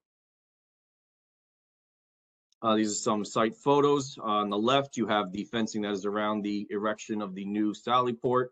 In the center photo, you have looking southbound on Center Street on the sidewalk. And on the right photo there, you have a photo of the White Street Bridge on the old White Street. Lauren mentioned rodent and pest control earlier. As you can see here by the magenta squares, those are our bait stations. They are surrounded throughout the job site and around the perimeter. We have monthly inspections coming out to replace any bait traps that have been depleted and to refresh and reload any that need. If anyone has any questions, I can answer those now or later. Moving on, the environmental monitoring plan updates. As you can see, everything in the far corners where you see triangles and green circles are where the sound and noise monitoring stations are implemented. The purple squares are where we have the vibration monitors, and the blue squares are where the Sallyport monitors are. The couple squares in gray are being still negotiated with those property owners and will be installed once access is granted. In the past, I've explained how these monitors work. They are set at thresholds below the action levels, and that is so that we get updates that we know that, hey, something is going on, but way below the threshold allowable. And that allows us to change our means and methods and put additional controls in place in order to prevent an exceedance. As you can see here in October, we did not have any triggers throughout the job site. And if you go to the next slide, in November, we also have not had any triggers beyond the thresholds on the job site. In addition to the camp perimeter monitoring for the public, we also are doing asbestos air monitoring. This goes on outside of the work zones of the containments to ensure that no asbestos material is exiting our work areas. And to date, we have had no quote unquote escapes from the job site, no detectable asbestos in those monitors. So nothing has left our work zone. And with that, I'll turn it back to Lauren with regards to the emergency response protocol. Sure. I'll kind of just summarize this briefly because I know Ira went through it in a lot more detail last time. And if any of you didn't catch Ira's direct presentation, and again, Ira's from the New York City Office of Emergency Management, you can watch the recording of the last presentation. He went through it in a bit more detail. But just to, as Rich went through the monitoring that we're doing for environmental concerns on the site, and that's being handled by Gramercy. And they, again, will respond in real time if any of those alerts are triggered. But in the event of an unforeseen, something more catastrophic, an emergency or something else that happens at the site or even near or around the site, the city does have citywide protocols in place. And that triggers a chain of events in which the appropriate agencies are notified and they in turn notify the community. So there are emergency alerts and there's a system of notification that's been set up. There's information at the bottom. It's called Notify NYC. So if you'd like to sign up to receive those alerts on your phone or through email, there's a few different links here where folks can go, or you can call these numbers to get access and to be part of the notification system. And I'll keep going now, not turning it back over to Rich for community engagement and resources. So in terms of upcoming and ongoing community meetings, we are meeting quarterly with the Neighborhood Advisory Committee. The next meeting is anticipated to be late January or early February 2023. And we have heard a request from the community board and from the NAC to try to get these on the calendar as soon as we can, and to also kind of pre-coordinate those dates with the community board to make sure that we're not running into conflicts with other events that are on the community calendar. So we did reach out in advance. We've gotten a selection of dates that work for the community board. We've shared those with our colleagues at City Hall. The NACs are scheduled in coordination between City Hall and Council Member Marty's office. So our colleagues at City Hall are doing that now and coordinating those dates with the council member's office. And so we are hoping to get that NAC scheduled on the calendar as soon as possible. Right now, the dates we're looking at are the last week of January or the first week of February. So stay tuned for that. And we've the NACs, for those of you who are not NAC members and don't actively participate in the meeting, those meetings are recorded and posted on the website. We also, I want to say that we successfully live streamed the last NAC meeting. We ran into some technical difficulties. We will make sure that those are worked out so that the live stream is working properly this next time. So folks who are interested in joining and just listening in real time rather than watching a recording later at your convenience, we'll be able to do that as well. And once that link is available, we'll share it with the community board, who can share it out with board members, just like we did last time. We are certainly committed to doing ongoing meetings with this committee and others as needed through design and construction. We also have ongoing kind of scheduled as needed briefings with a group of Chinatown stakeholders. The next meeting is going to be January 11th at 1 p.m. Just to be really clear, the presentation that we'll be sharing at that meeting is exactly identical to this presentation. If there are any updates that happen between now and that meeting that cause us to update the presentation, we'll let the board know that there's information that might be changed. But in general, these briefings they're meant to just give another opportunity for folks who typically don't attend the community board meetings to have a chance to hear the same presentation from the same group of people here. And we also have those slides are written out in Chinese as well as English. So it's not new content. If you're not attending those briefings, you're not missing content if you're coming to these meetings. It's just another alternative engagement opportunity we offer. And with that, I'm going to turn it over. I'm going to introduce Nikita Sin. She's our new Manhattan CCL. Nikita, if you can, turn your camera on for a couple minutes, introduce yourself, and maybe just share a little bit of information about what you've been doing since you came on board. Good evening, everyone. I'm Nikita Sin. I joined the Manhattan BBJ program last month as a new CCL. The phone number, email address, and the CCL office address remains the same. I speak English, Cantonese, Mandarin, and Taishanese. The outreach team and I would like to try our best to serve as a bridge between the Manhattan BBJ project and the members of this community. I'm looking forward to meeting the community members, for those I haven't met in person yet. Please feel free to drop by the CCL office. We strongly encourage to give me a call to schedule an appointment before heading to the CCL office in case I'm in the meeting or out in the neighborhood. If you can't schedule a time in advance, the best hours for drop-in visits are listed on this slide. Tuesday, Wednesday, and Thursday, as Lauren pointed. I came aboard in November. I visited the businesses and residential buildings in this area. I will continue the effort of community outreach. I haven't met everyone yet, but looking forward to meeting the rest of the community. We allowed out activities for community outreach. If you have any questions or would like to be added to our neighborhood notification network, please let me know. Nice meeting everyone. Thank you. It's great. Thanks so Nikita, much, thank Nikita. you and welcome. Thank And you. sorry. And finally, just to let everybody know, we've presented this information before. We did hear the concern about restaurants and small businesses on Baxter Street needing a designated zone or area for delivery trucks to be able to stop and drop off supplies. As a recap, we had a meeting with Community Board 3, because it's actually that side of Baxter Street, and DOT a number of months ago, or just I think it was August or September. And we've been following up with DOT. CB3 passed a resolution supporting the addition of a designated commercial metered parking space. And they said it would generally be DOT's recommendation that it would be somewhere on the north end of Baxter Street, shown here. So we've been following up with DOT to just check on progress with that.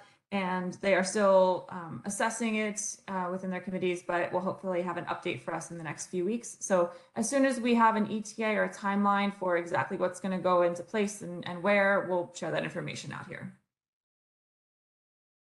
And with that, what I'm going to do is I'm going to stop sharing my screen as we open it up for Q&A. But if anyone needs us to, as usual, share a slide or go back to something, just let me know and I can pull that back up on the screen. Thanks, Lauren. Alice, are you here? Oh. Go ahead, Alice. I'm sure Lauren would be very disappointed if I didn't appear. Thanks all. So I have a few questions, and also on behalf of people who couldn't make it tonight. Where are you with the demolition plan at the DOB? Has it been approved in full? Sure. I think Rich or Neil. Demolition plan is still in review with the city, and it had not been issued yet. And do you know why that is? They make comments, we address them, and we send it back, and they are still reviewing it. Can you share with us what the objections are? At this time, no, I cannot. And why is that?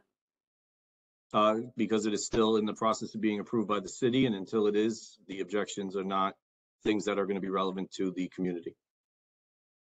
I'm not sure I would agree with that, but okay. Is the asbestos removal complete in both buildings? It is not, it is still ongoing. Okay, so it's ongoing. Can you give me a sense of timing on that? When you assume that would be done? Early next year. Early next year. When do you intend that the forecast the umbrella scaffolding to be put up? I am shooting for end of this year, start of next year, end of December, early January. Can I interrupt you for a second? I was going to ask about, is it the umbrella company scaffolding that's going in, Urban Umbrella? No, it's not. It's the umbrella design. It's the Urban Shed Design Competition style scaffold. It is not being supplied by the Urban Umbrella Company. Alice, have you seen the scaffolding? I'm aware of it. I haven't. So could you I'm just give aware us of that a kind of little scaffolding? So how is it the same and how is it different from Urban Umbrella? Urban Umbrella is a company. The Urban Shed is a set of criteria set forth by the city as part of a competition that occurred a few years back. And it dictated the rules of an urban shed, which, certain style members, certain heights of cross members and things of that nature. And that's the rules that we are following for this shed. Have we seen? If I may, we did share some visual simulations of what that's going to look like in early presentations that we gave around the beginning of last year, and I'd be happy to send a link back out. So would you please review those? Thank Yeah, you. pictures Thank worth 1,000 words. I know. Thanks. Sorry, Alice. No problem. Where are we at with it wasn't clear to me with the Sally Port. It is now currently being constructed. Construction has been ongoing. We are currently at the steel erection phase. Okay. And when is the Sky Bridge coming down? Which Sky Bridge? Between the two buildings. The White Street Bridge? Yeah. The goal is for end of this year, early next year. We are waiting on full agency approval.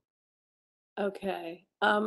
So we did thank you for getting some of the foils to us, trickling in at a relatively slow pace, but thank you. So we did get the construction protection plan provided to the community board for anyone who's interested. It does have a lot of information, and in addition, we also got a report on the bulk storage tanks. On that report, there are 5 tanks. Can you confirm there are 5 storage tanks on the site? It never was clear to me. I thought there were only 2, but there's actually 5 of them.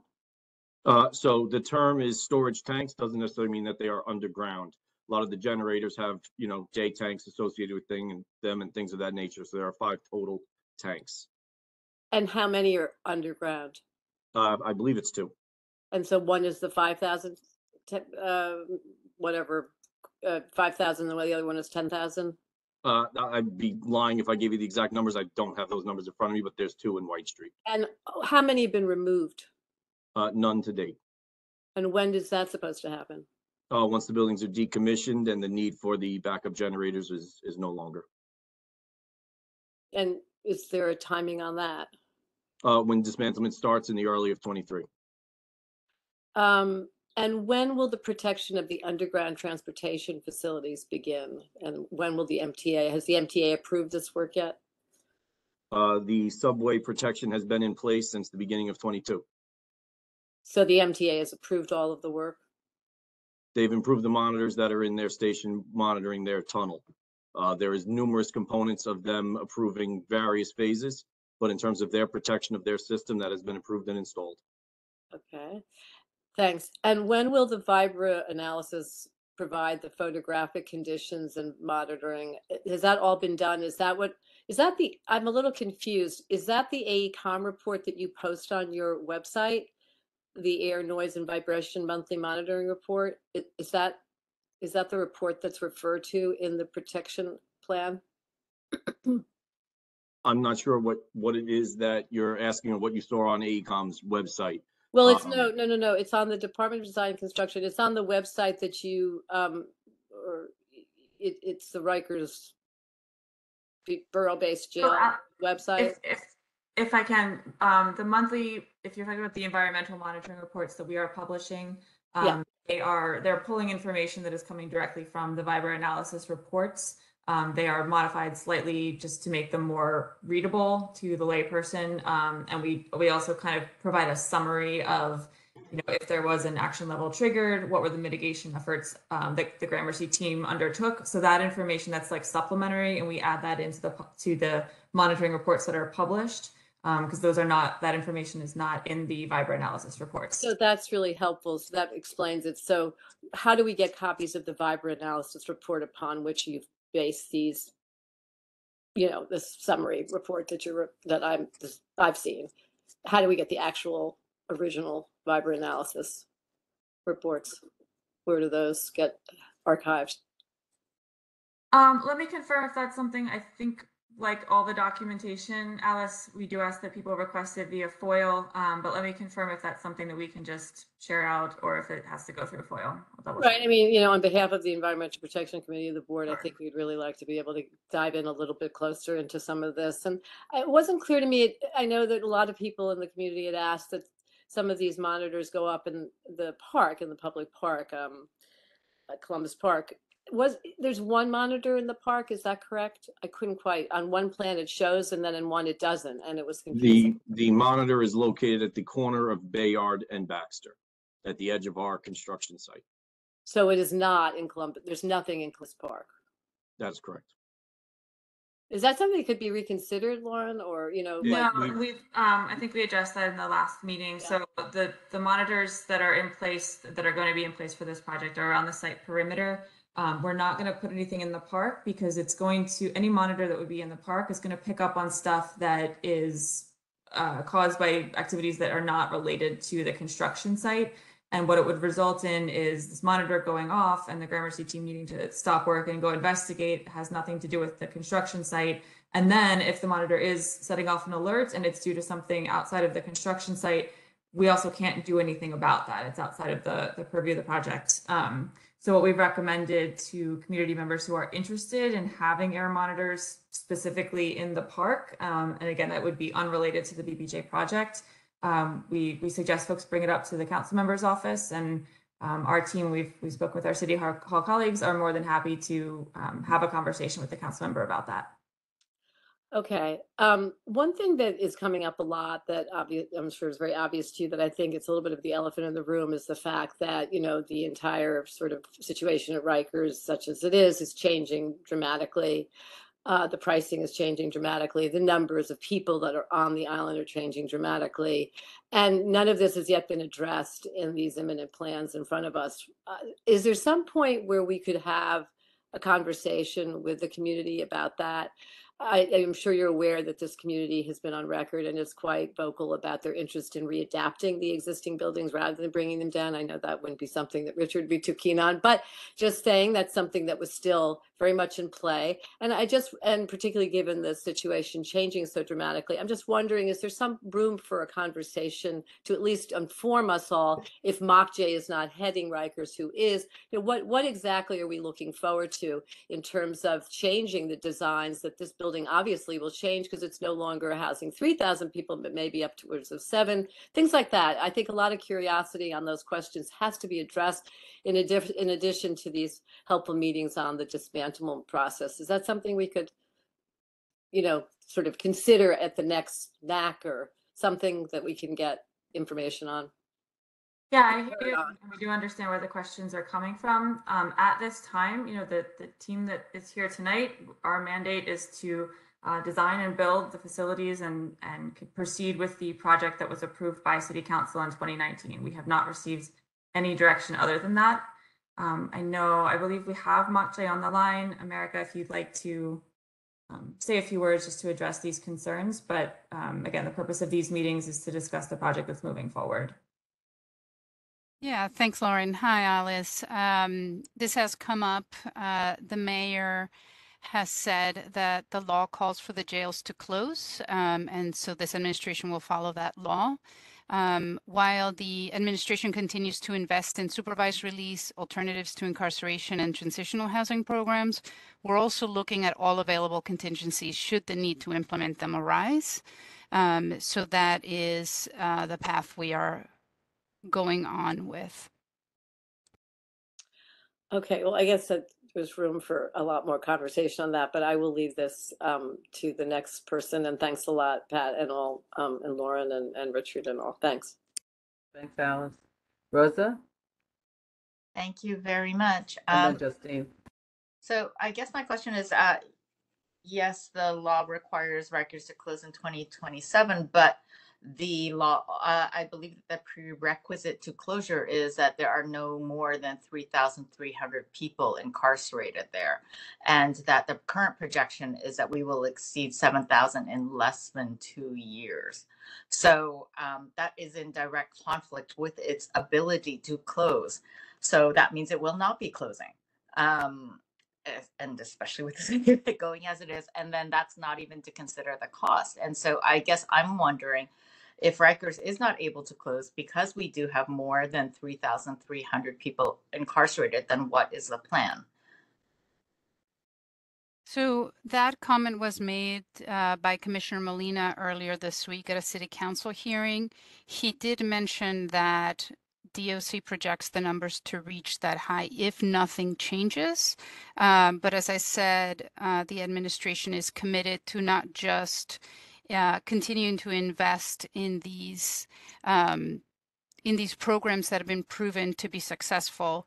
We're also looking at all other contingencies and speaking with the governor's office and looking at everything that needs to be done in order to make sure that we can close Rikers while maintaining public safety.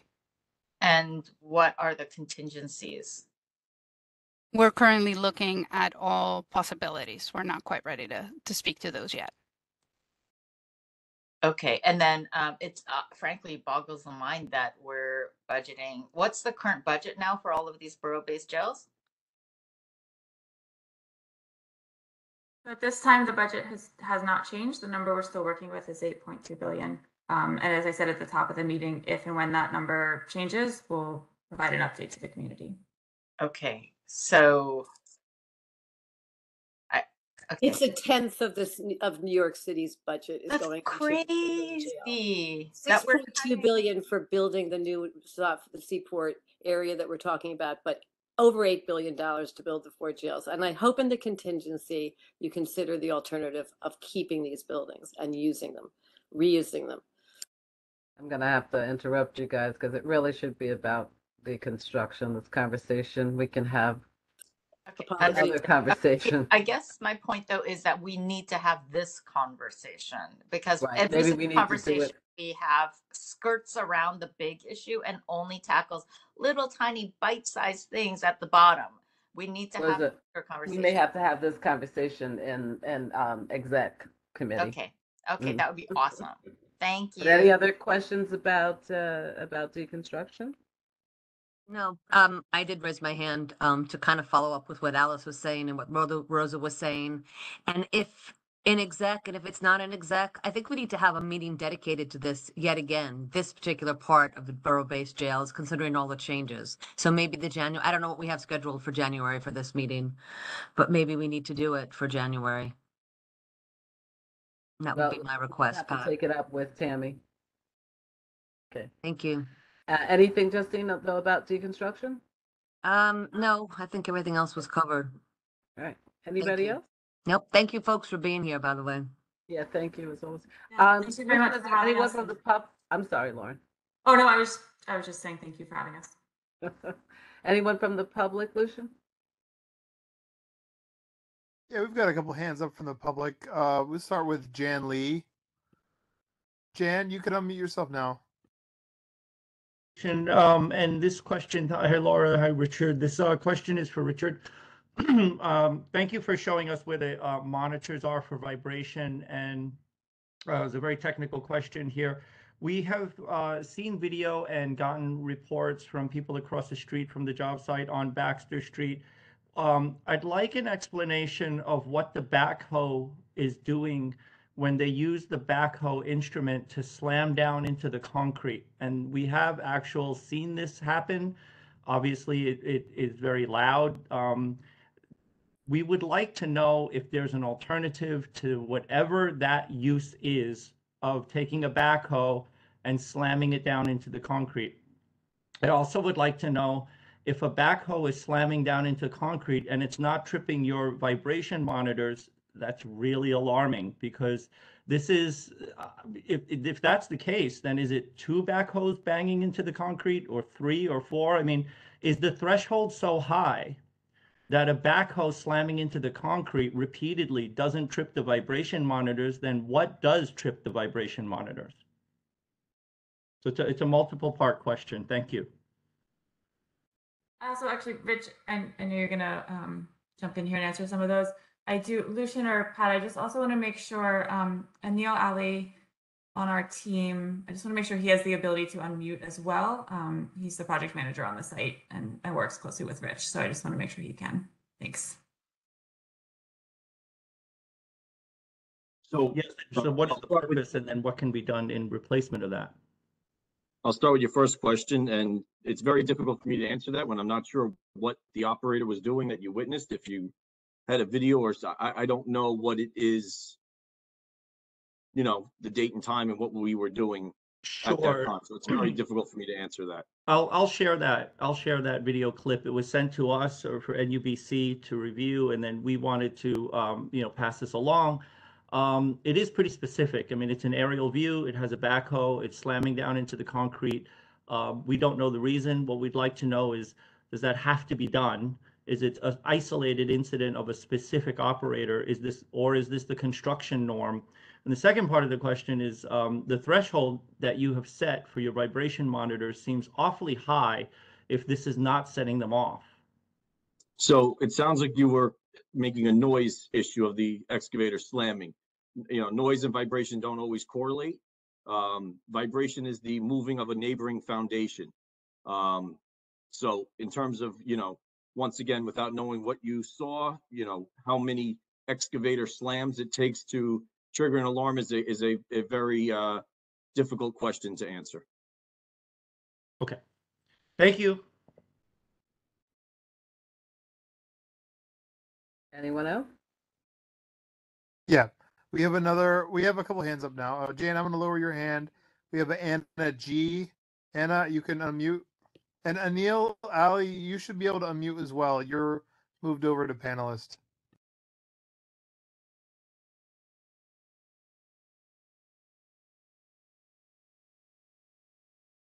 And you should be able to unmute. Yeah, I'm good. Thank you. Okay. Okay, and I'm gonna move on. Oh, there you go. Go ahead. Go ahead. Hello? Yes, we hear you. Okay.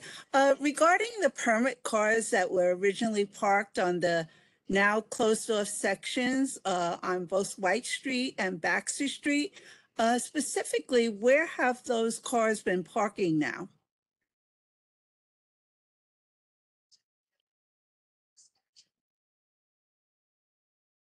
And I'm not sure, are you referring to, when you say the permit cars, do you mean like authorized DOC or NYPD vehicles? Whichever cars were parking on White Street and along Baxter Street, where now there's the construction blocking it. Where are those cars now? Where have they moved to? Yeah, we'd have to confirm if those are, if you're referring to the DOC vehicles. I believe that's most likely the case.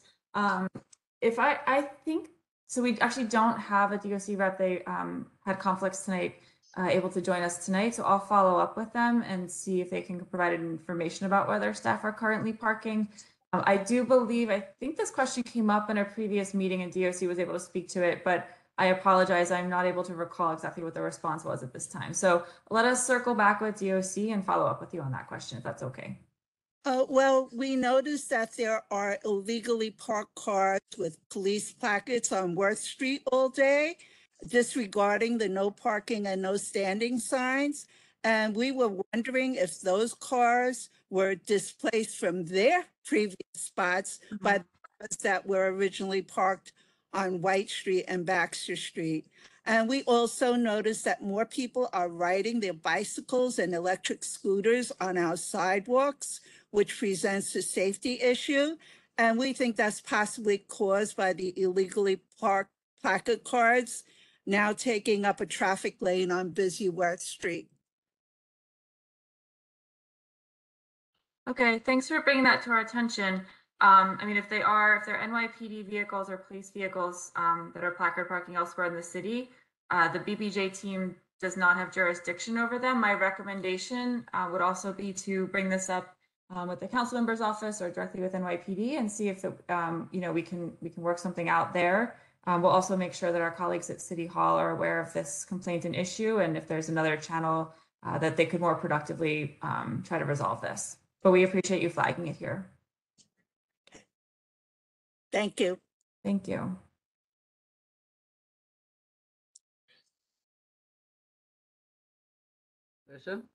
Okay, so thank you, Anna, lowering your hand.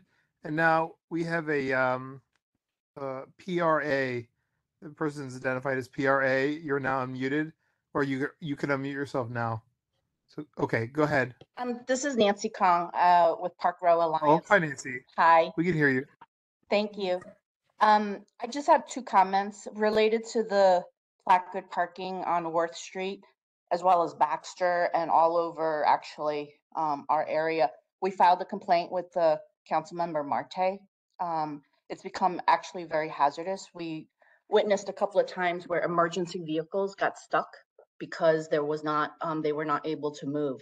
So whether it's related to the construction dismantling, it could be part of the issue there, but we did file the complaint. The other thing was related to Laura, what you had mentioned about the monitoring. I've been consistently asking for additional monitoring to be set up.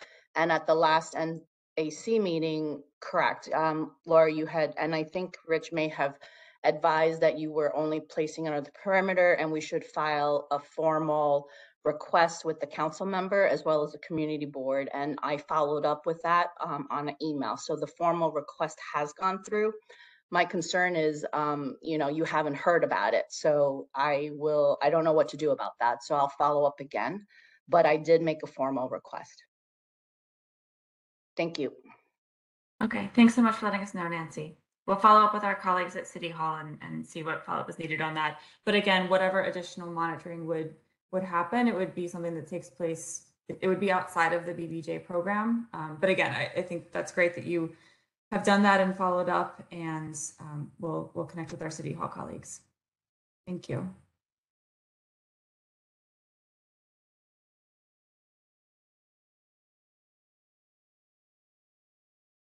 Anyone else? Okay, that's all. That's all. Oh no, Howard Huey, you can unmute yourself now. Go ahead, you're muted now. Yeah, hi. This is Howard Huey, NEBC.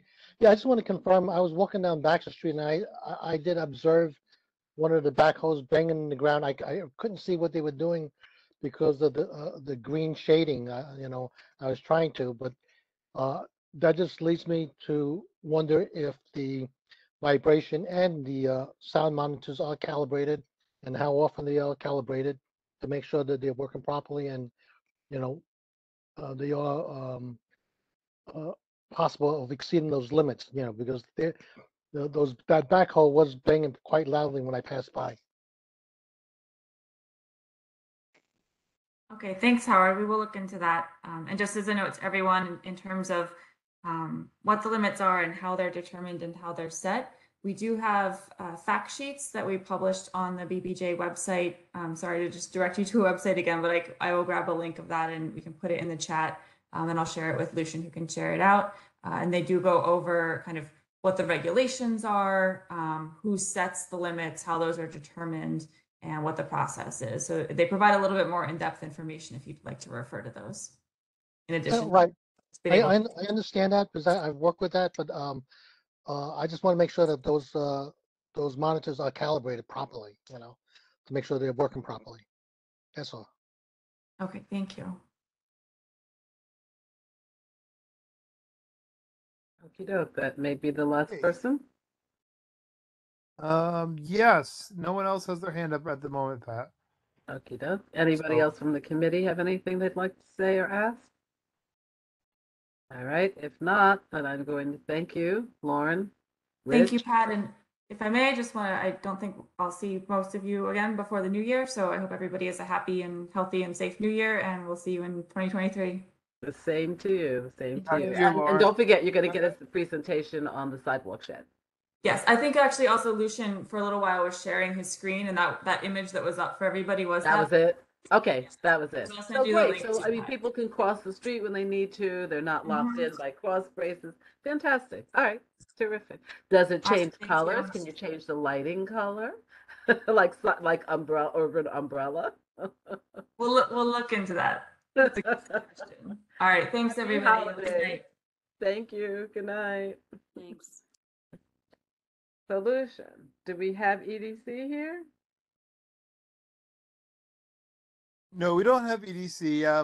You know, usually I have district service cabinet before Right. this meeting, and that's why I do the reminders. But you know, just the way that the schedule worked out, I kind of got caught unaware. Not unaware, but I kind of messed up the dates. So we don't have Scott Payne with us this month. Okay. That's on me. That's okay. Scott will come. Either he can come by himself next month, or he can wait and come in February. And I'm sure Okay. if we have any complaints, we can address them, you know, outside of the meeting. When I have district service cabinet next week, I'll ask him if he has any major updates. If so, I'll ask him to come in next month. Fantastic. Great. Thank you. And tell him we said hi and happy holidays if we aren't going to see him. Okay, so that completes our agenda. Is there anything that anyone from the committee or Alice would like Listen, to? it can be offline, but can you give me the best number you think to contact somebody about at the borough president's office about CB3 not having passed that resolution yet? Oh, about the 9/11 the resolution. additional funding needed, yeah, for the 9/11. Mariama, let's you and I connect about that tomorrow. Okay, thank you. Yeah. Water Street project. Okay, so next, like I said earlier, for those who missed it, next month we're going to try to get, well, first of all, we're going to try to get our officers in from the first precinct so that we can have a conversation and ask questions about what's going on in the community and anything that they'd like to report. The next thing is we had some complaints, especially from Betty made us aware that she had issues accessing the entrance to the Brooklyn Bridge because of all the vendors that are located. So we need to have the precinct from Brooklyn and the precinct from Manhattan come in to talk to us about what they're doing, what's legal, what's illegal, are they ticketing those vendors, what's going on. So we're going to try to get that together.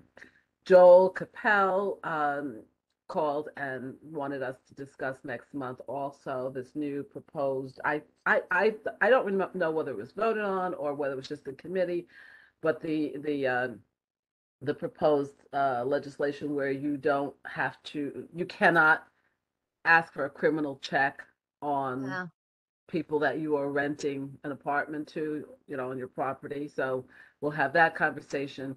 And if there's anything else that any of you committee members would like to bring to the agenda, I always would like you to do that. So let me know. All right. You can think about it and contact Mariama and Lucia and myself. All right. I won't be at the full board meeting next Tuesday, so Mariama is going to take over. And are you still here, Mariama? Here. Yeah, and I was driving when I first signed on. You're always driving. You love your car. I'm looking at the roof of my car right now. Oh, That watch was out. what my phone was focused on. When we have a meeting in person, she's going to drive her car into the Right, conference you're room. gonna sit outside and sit in the car. Parking in front of the municipal building. Hey, Pat, isn't full board next Wednesday? I'm panicking, everybody. I have the 21st, right, Lucian? Yeah, The I'm 20th is looking. Waterfront Parks. Yeah. Same day, right? I'm sorry, what's the same day? No, I thought it was the next day. Yeah, It's you're Wednesday, right. it's the Executive and 21st. Waterfront Committee is the same day. Is that right? Or is that a lie? Could you clarify that for us all? Justine? Wait, hold on.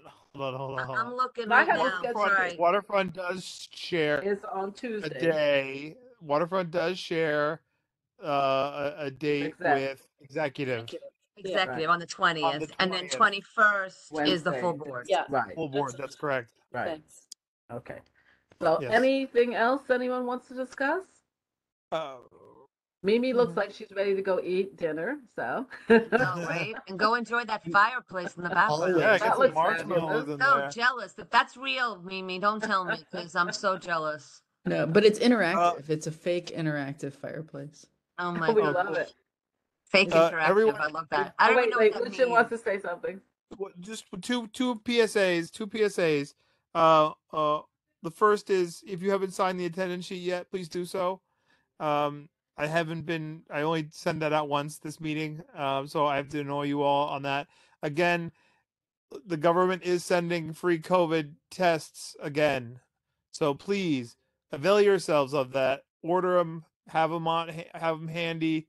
It's a tridemic now.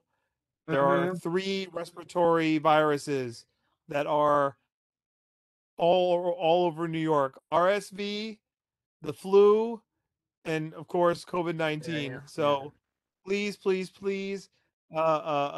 wear the best mask you can get your hands on. Avoid crowded situations, and please test early and often. Everyone knows the deal, but take care of yourselves this holiday season. Thank you. I want Lucian, will you or Yes.Nej or Lucy send that information out in an email about getting the kit, the test, the COVID Oh, test? I'll have it in the newsletter. The newsletter. Okay, cool. Okay. All right. So I guess on that note, thank you. Pat, you just go on COVID.gov because my daughter sent me the link earlier. Say it again, Mitch. COVID.gov, he says. COVID.gov. My daughter sent me that link with that information earlier today. And Okay. so it was COVID. You're frozen. Yeah, he's Capano's done phrasing, but COVID.gov. So that. Great. Thanks, Mitch. I'll put it in the chat again for anybody who wants it. Okay. Lucian, you saw As me on the always- attendance list, correct? Yes, sir, I did. Thank you, sir. As always, Lucian, thank you so much for running the, organizing the meeting, getting us all the information, inviting all the guests, doing all the hard work. And we just get to ask questions. So thank you. No, it's not. Thank you all for giving us so much of your time and asking the hard questions. So if I don't see some of you, because I won't be at full board, have a lovely holiday, everybody, and Happy New Year. You too, Pat. You too, Pat. You too, everybody. Zoom. Yes. Thanks, And Pat. be well, be safe. Thank you. Mariama, your hair Everyone. looks great. Yeah, I know. I love it. Thank you. I Oh, got wow. shocked. I was surprised. I was afraid to put my camera on when I got home. Oh, it's so No, it cute. looks good. It looks great. Thank you. All right. Bye, everybody. Bye. Bye. Bob, Merry say hi to Christmas, Cora. Pat.